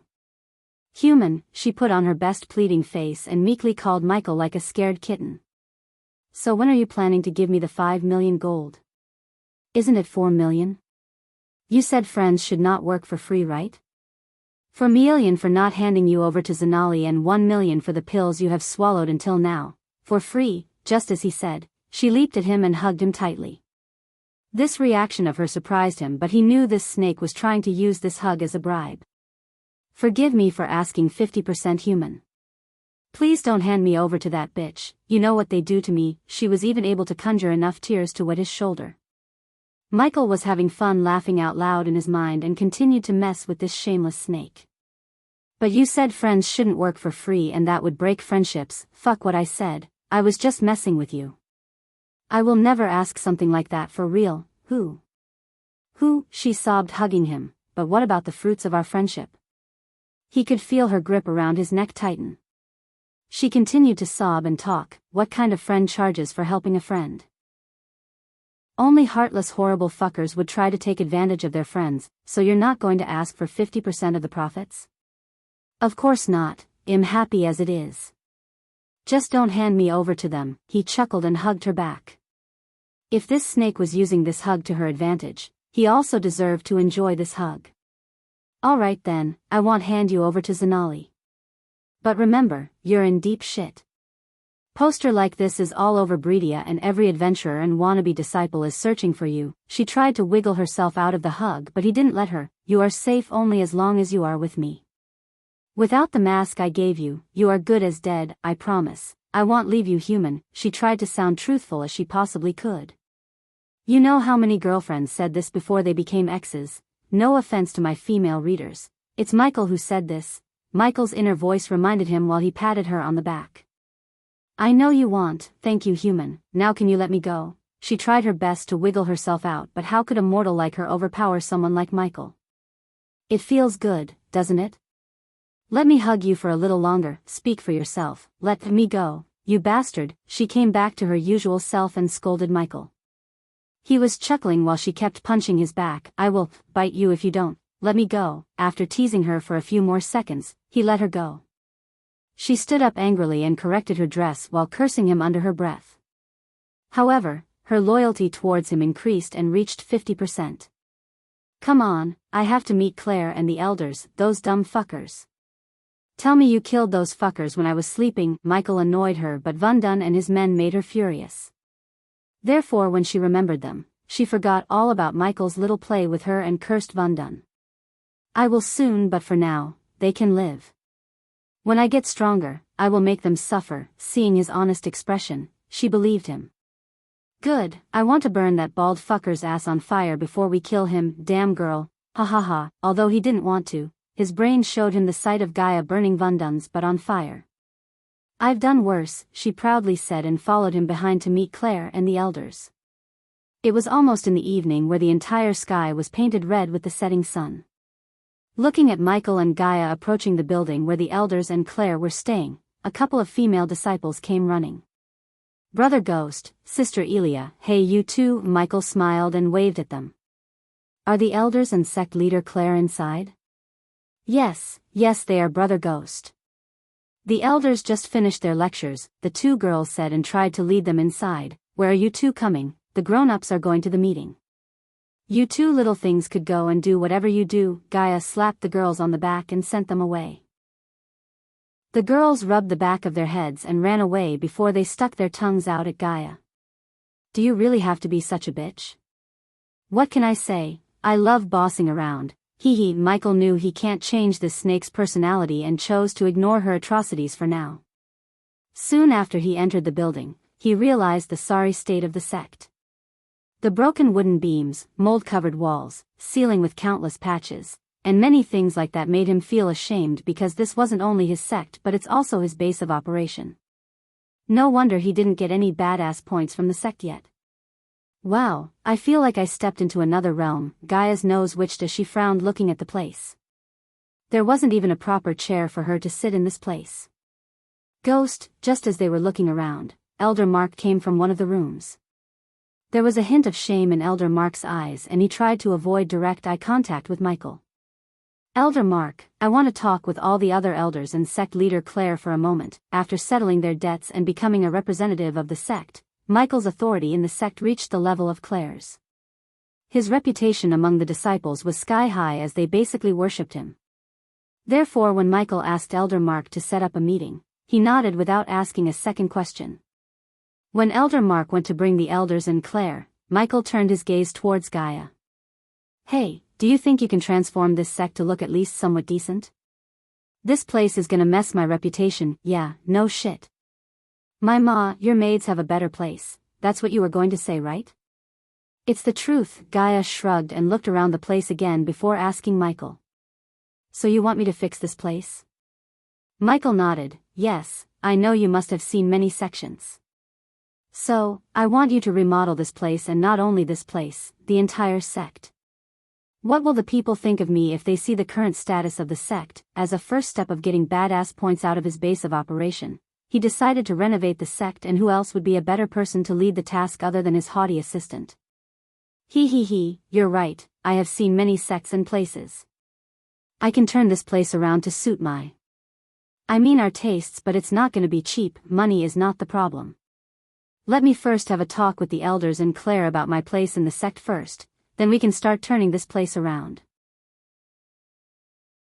Chapter 71. A few minutes later, Claire and the elders appeared in the hall one by one.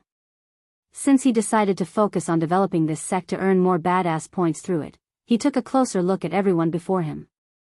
Elder Mark, the powerful amongst them all, looked serious and solemn.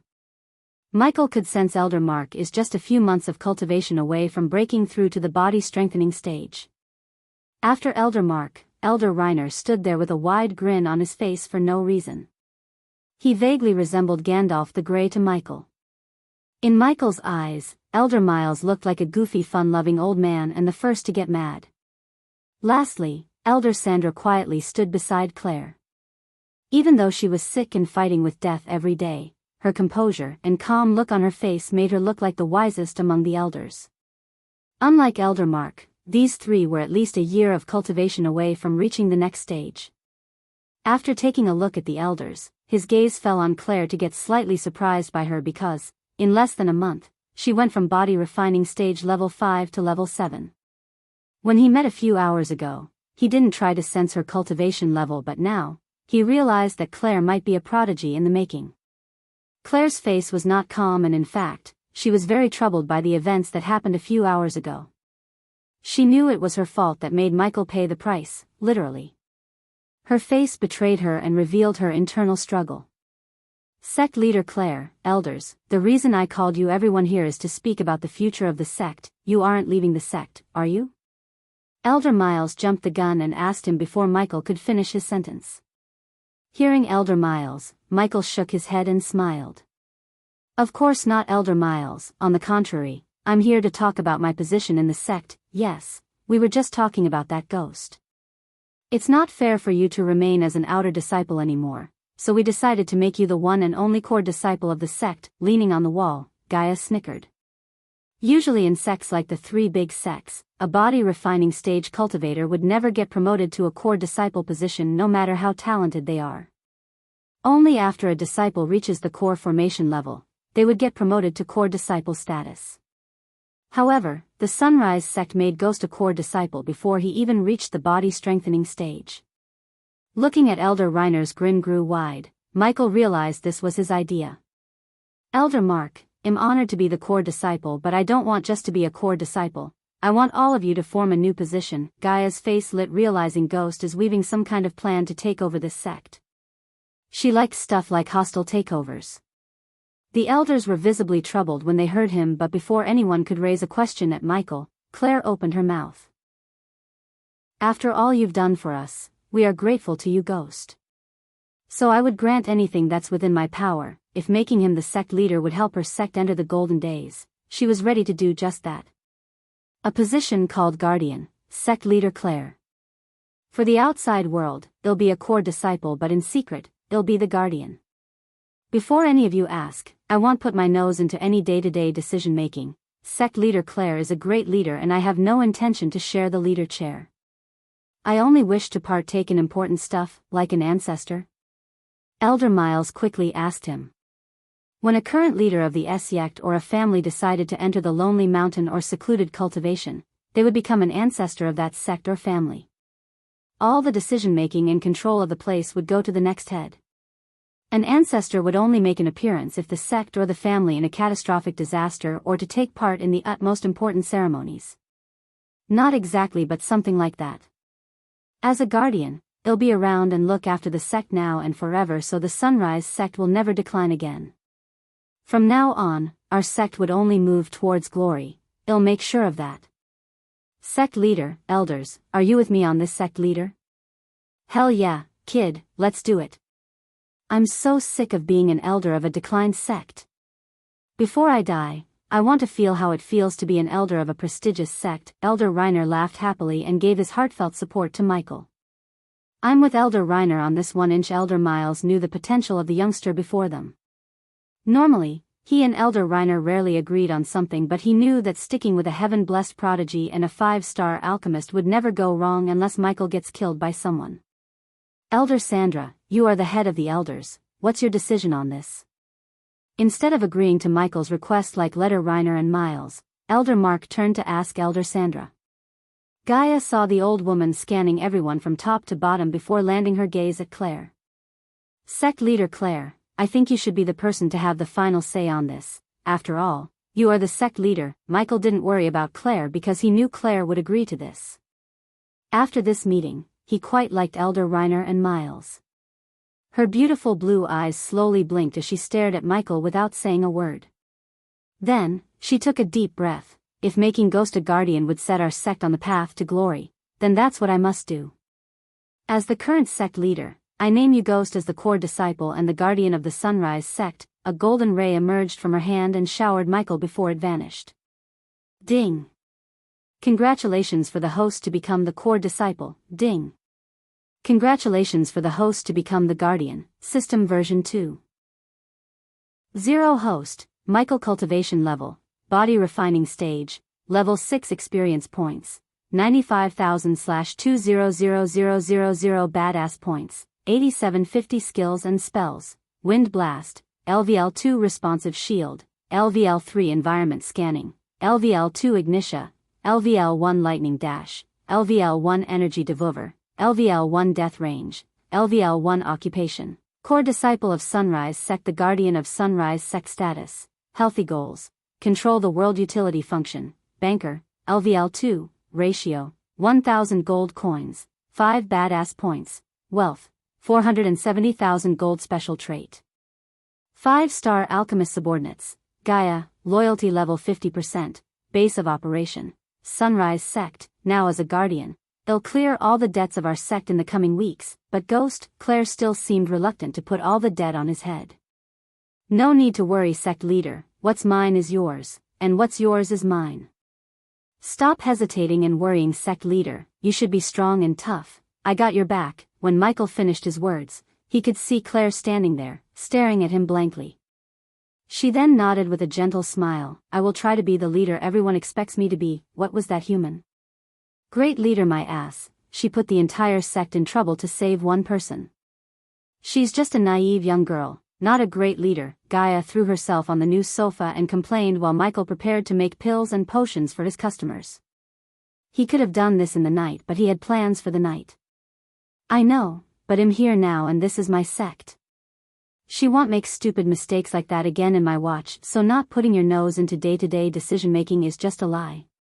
She was confused as Michael smirked. When I become stronger, who do you think Claire and elders see as the head? Me. But I'm not the person to sit behind a table and manage this place. That would be Claire's job. With a little nudge in the right direction, I believe she will turn into a good sect leader. Under me, Michael continued with a smirk on his face. Gaia realized that this was his plan all along and acting as a savior of the sect was just a facade. Yet, she still didn't completely understand why he is putting his money and efforts into making this sect great again. In her mind, he was not the kind of a guy who would do something noble without expecting something in return. Tell me the truth, human, what do you really want with this place? When you become trustworthy, I might tell you the answer. Now stop asking questions and start planning to make this place look better or I'll take that sofa away, don't you dare. Chapter 72. In the early morning, daylight not only unwrapped the hues of Bradford but also the terror that struck the town. A dark alley that rarely saw more than 5 people hang out now had half of the town surrounding it. In front of the crowd, there were a couple of girls who wore revealing clothes to tempt the youngsters. However, no man was in the mood to enjoy the beauties as their eyes were locked on the bodies hanging on a rope between 2 buildings. Many people were afraid to look at the large puddle of blood below the dead bodies. After seeing the blood splatters and the terror on the faces of the dead ones, some people guessed that they weren't killed by a person. While the people were staring at the bodies, a girl who had perfect curves and glossy skin was looking at the nearby wall.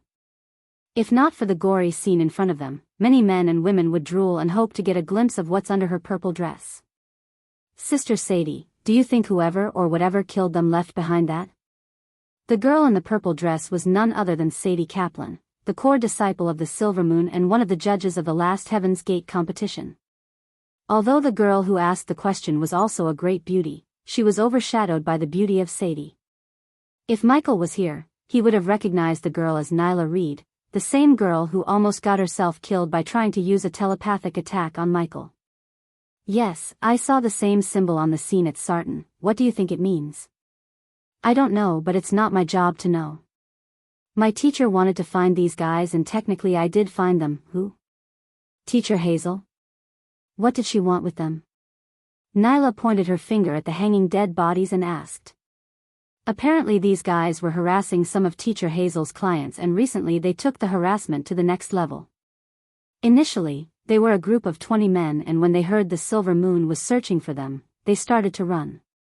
Some of them went into hiding in Sarton and the rest of them came here only to get slaughtered by someone eviler than them. Even Sadie had a hint of fear in her eyes. She had seen many killings but this felt dark and different. These guys were given no chance to fight or even take out their weapons. Whoever killed them was quick and cruel. All of their manhoods were cut off while they were still alive yet none of the residents nearby heard a sound. However, Sadie felt no pity for the dead ones. So in Sarton, just like here, all of them were slaughtered and hanged. Whoever killed them left no trace but this one symbol. L, what does it mean? Move away. Suddenly, someone shouted from the crowd and Sadie turned to see a soldier of Bradford bringing a dirty-robed old man. Sadie could tell the old man was obviously a beggar by the look of his ragged tunic and the stink coming from him. Miss Kaplan, this old man is claiming that he saw what happened. 6L. The man stuttered something under his breath. He was pale and shivering like he's in the middle of a snow mountain. Tell me what you told the people back there. The soldier shook the old man by his collar as Sadie waved him to stop. Old man, did you see the person who did this? Sadie asked the old man but his mouth stuttered in the horror he witnessed the night before. No. The old man still sounded unclear. His voice broke and the shivering wasn't any help. Nyla, the disciples of Silvermoon were very good at psychic attacks and playing with someone's mind. Nyla might have picked the wrong person to use the psychic attack, but the old man in front of her wasn't a challenge. Nyla stared into the old man's eyes as his eyes glowed for a second. Following this, the old man shivered less and somewhat looked better than he was. "Tell us, old man, what did you see?" "I saw him." The crowd didn't make a sound as everyone's focus was on the old man. "Saw who?" "The devil." The moment these two words escaped the old man's mouth, there were several gasps from the crowd and some dropped onto their knees and started to pray. "What nonsense are you spouting?" Nyla had enough of this old man's mumbling, but when she was about to slap some sense into the old man, Sadie stopped her. "Did you see his face?" "Yes." The old man nodded, but when he recalled the face he saw, Nyla had to use her powers to calm him again. Red eyes, wore nothing but black. Hearing the old man's description, the people trembled as he continued. "He came with darkness. The whole alley turned dark. I could only see his red eyes. Mere mortals like them didn't stand a chance against him." Mere mortals? All of them were body-strengthening stage cultivators. "You old fool," Nyla yelled again, but the old man shook his head. "We all are mere mortals in front of the devil. Save us, God. Pray to the Almighty. Save Bradford." Many people went crazy and shouted at the sky, hoping God would save them from the devil. Ignoring the people, Sadie asked a few more questions to the old man, not because she wanted to find the person, but her curiosity got the better of her. "Did he see you? Why did he leave you alive? Again?" Nyla Reed yelled and used her mind powers to calm the old man again because he started to shiver after Sadie's question. It took him longer than before to calm down. "He wanted me to announce his presence." Even after Nyla calmed him down, the old man's voice slightly broke in overwhelming fear. "Did he say something to you?" The old man slowly nodded and conveyed the words of the devil to everyone. "He said." The people stopped their shouting and prayers and looked at the old man with eyes full of fear and terror. "He is here to claim the souls of the sinners and..." Some of the people who committed crimes such as stealing, beating their wives, or children fainted on the spot. Because they just paved their way into the devil's hit list.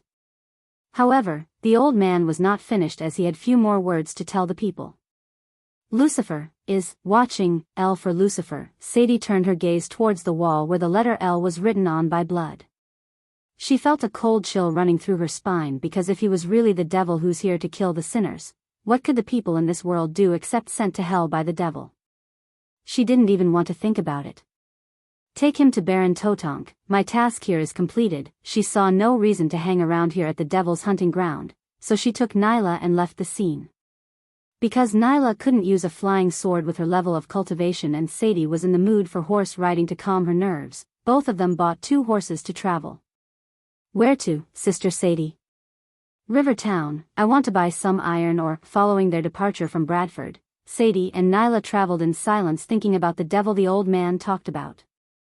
The huge trees on both the side of the mud road supplied them with shadow and a cool breeze to calm their minds. On their way to the river town, they saw no carriages or people. But when the outskirts of the river town was in their eyes, they also saw a trio before them. Sadie's lips curved upwards while Nyla swallowed saliva because they both recognized the person who was tiding before them. "Is that who I think it is?" Sadie galloped her horse to catch up with them as Nyla followed her behind. Ghost. The one who was traveling before them was none other than Michael. Sadie ignored the blonde guy on the other horse and shouted at Michael. "Miss Kaplan, what a pleasant surprise." She was surprised to see him reach the body refining stage level 7 in such a short amount of time. Other than his cultivation, he looked sexier and hotter than before. Just by looking at that smile of his, she wanted to eat him up. However, unlike Michael who showed a warm smile, the girl riding behind him had rather a cold look on her face. The girl was a mortal, yet she had a noble aura around her that made Sadie feel inferior to her.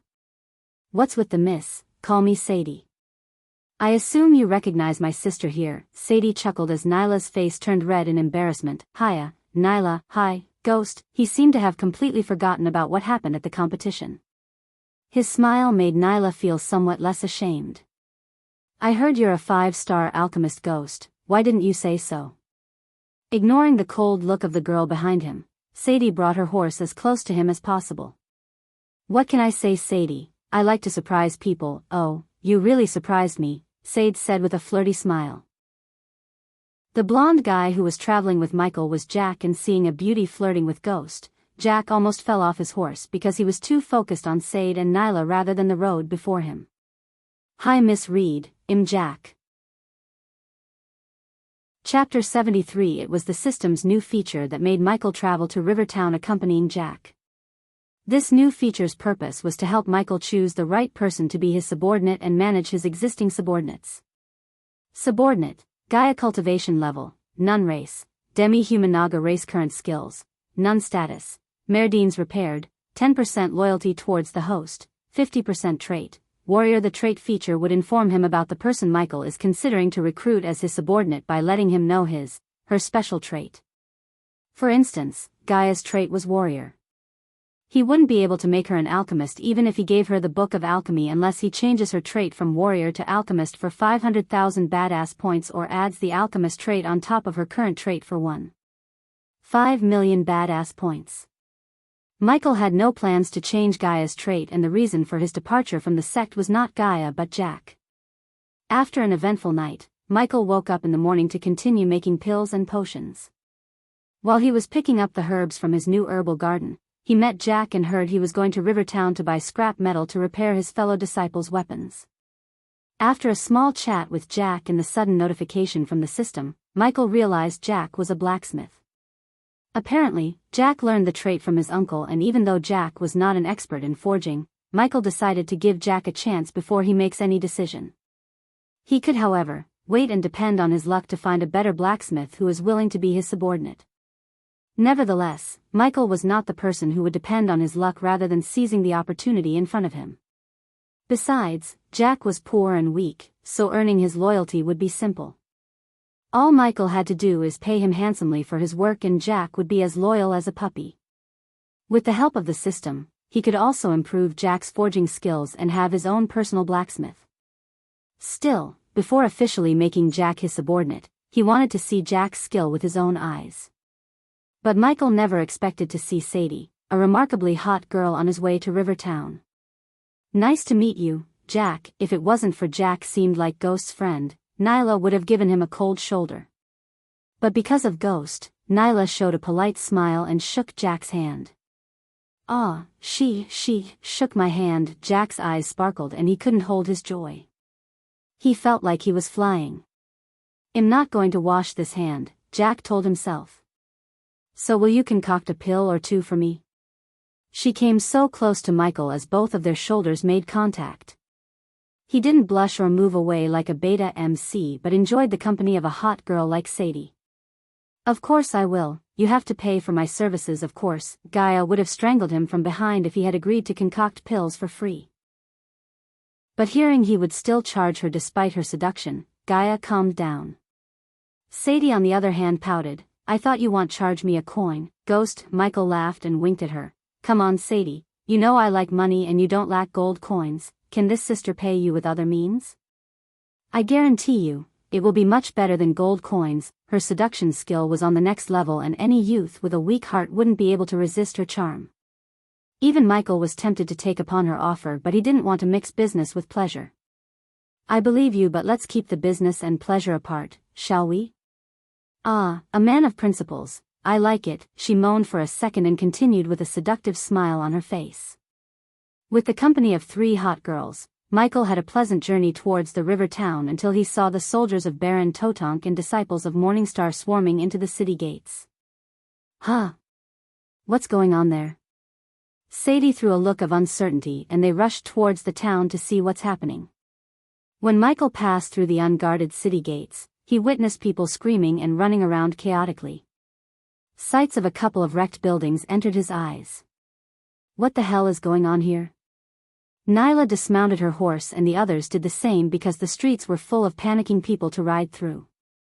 The people seemed to have been running from the other end of the town where Michael first met Ricky and Daniel. "Hey you!" Gaia had enough of this as she grabbed one of the men who was running for his life. "What's going on here and what are you running from?" Netherals. He broke Gaia's hold and ran like hell without turning back. Netherals?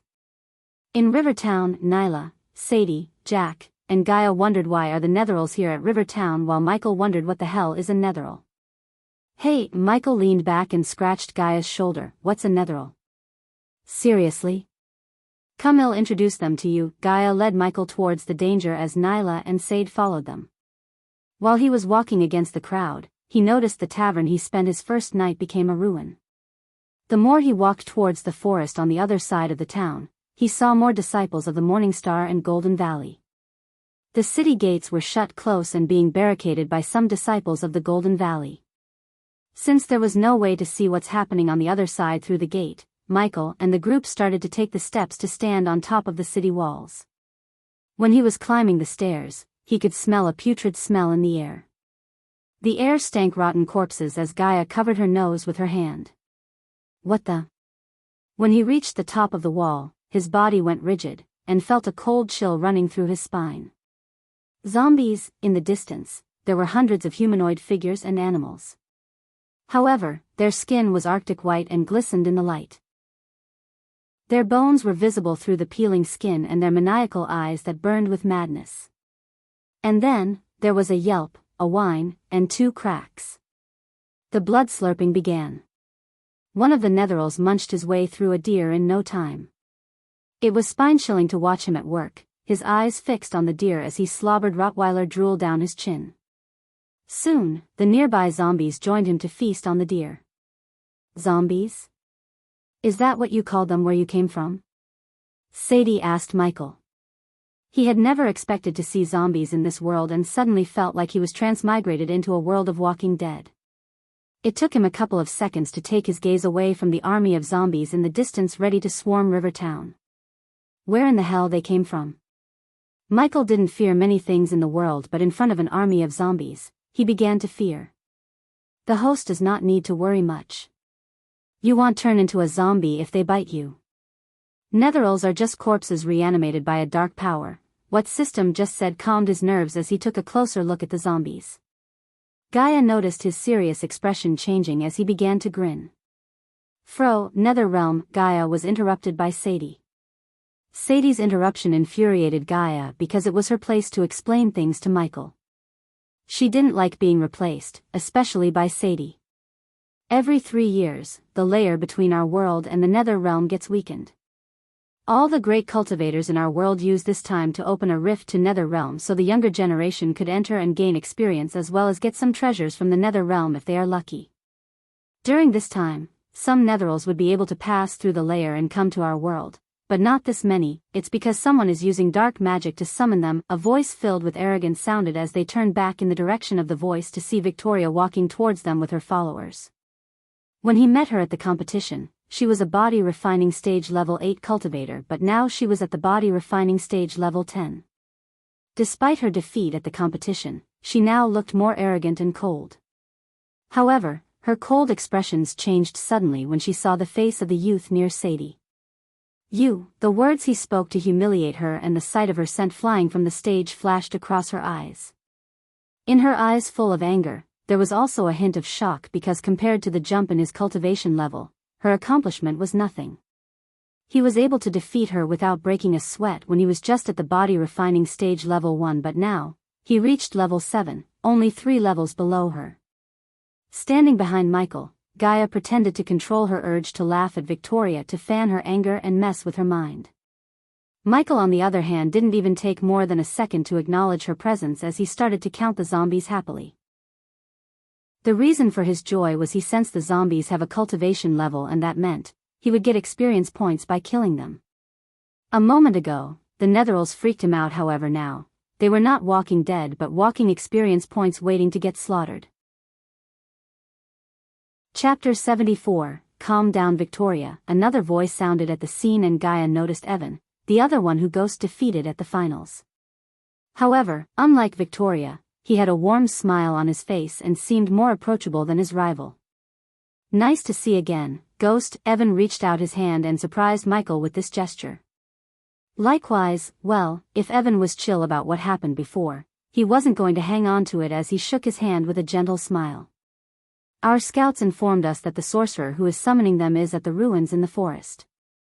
Brother Alex and sister Selena are currently on their way to apprehend the sorcerer. We should all go and help them because they need our help. I think I stay here and take care of the problem in front of us. Why would he help that arrogant bitch and her boyfriend wasting his time and efforts? Besides, if Alex, a core formation cultivator, was searching for the sorcerer had to be at the core formation stage too. With his current strength, he was far from defeating a core formation stage cultivator unless he took a risk depending on his luck and the system. But taking risks and depending on luck was not something he would do, especially not when he could harvest experience points like crazy. His answer slightly surprised Evan as he expected Ghost to go hunt down the sorcerer who was the root of all the problem rather than stay here and kill the Netherals. "Our senior Adam is on his way too, and with him, the sorcerer is as good as dead." Victoria snickered as Evan looked at Sadie. "What about you, Sister Sadie, will you come with us?"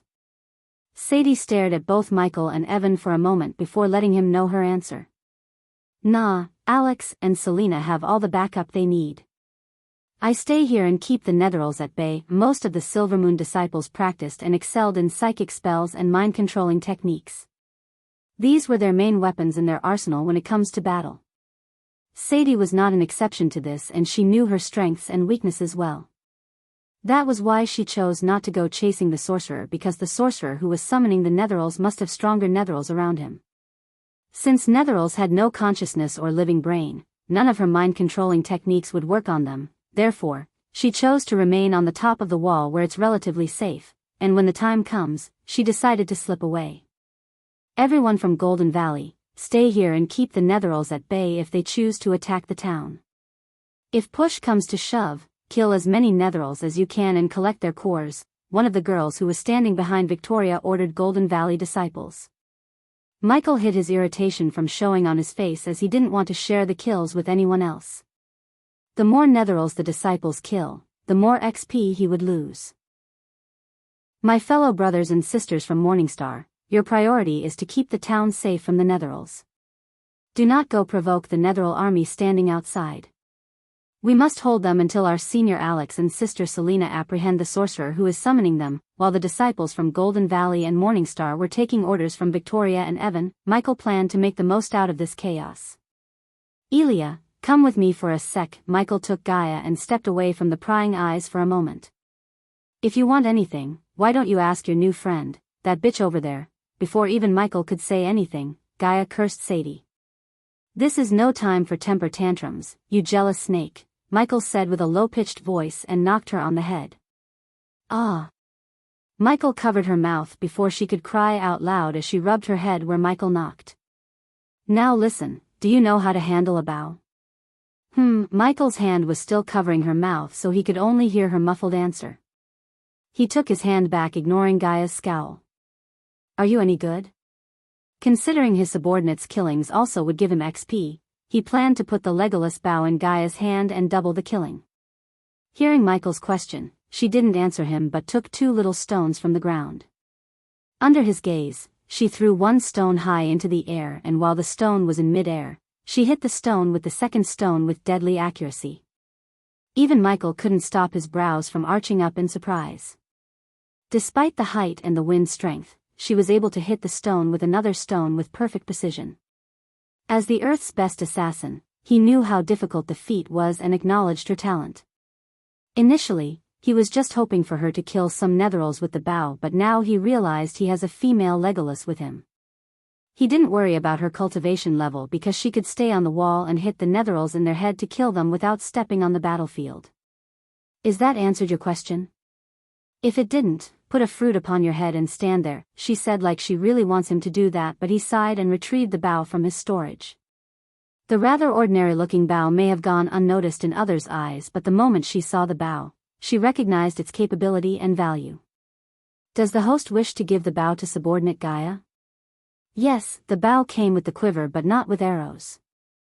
The system already prompted him to buy 100 arrows for 1,000 badass points.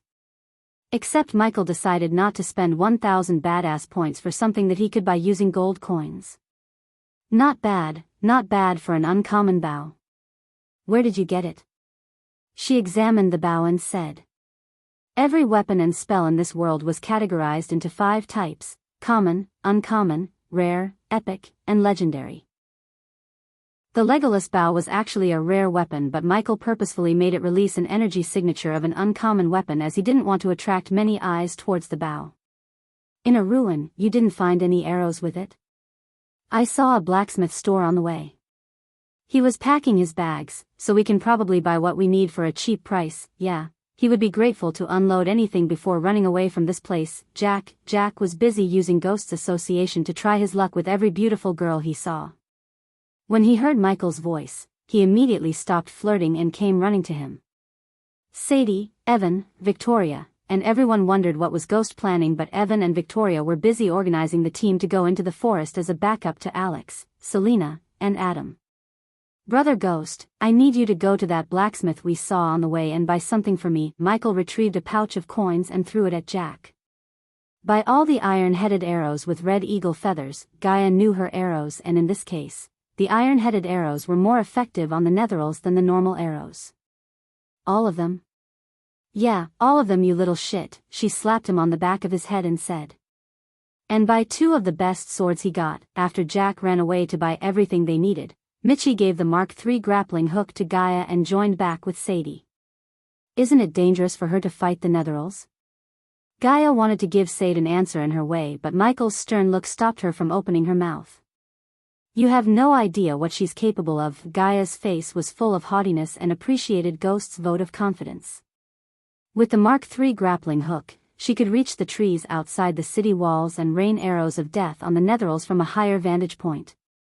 System, I wish to learn the dual wielding of swords. He finally used the card he got from the gift box he got after killing the assassins.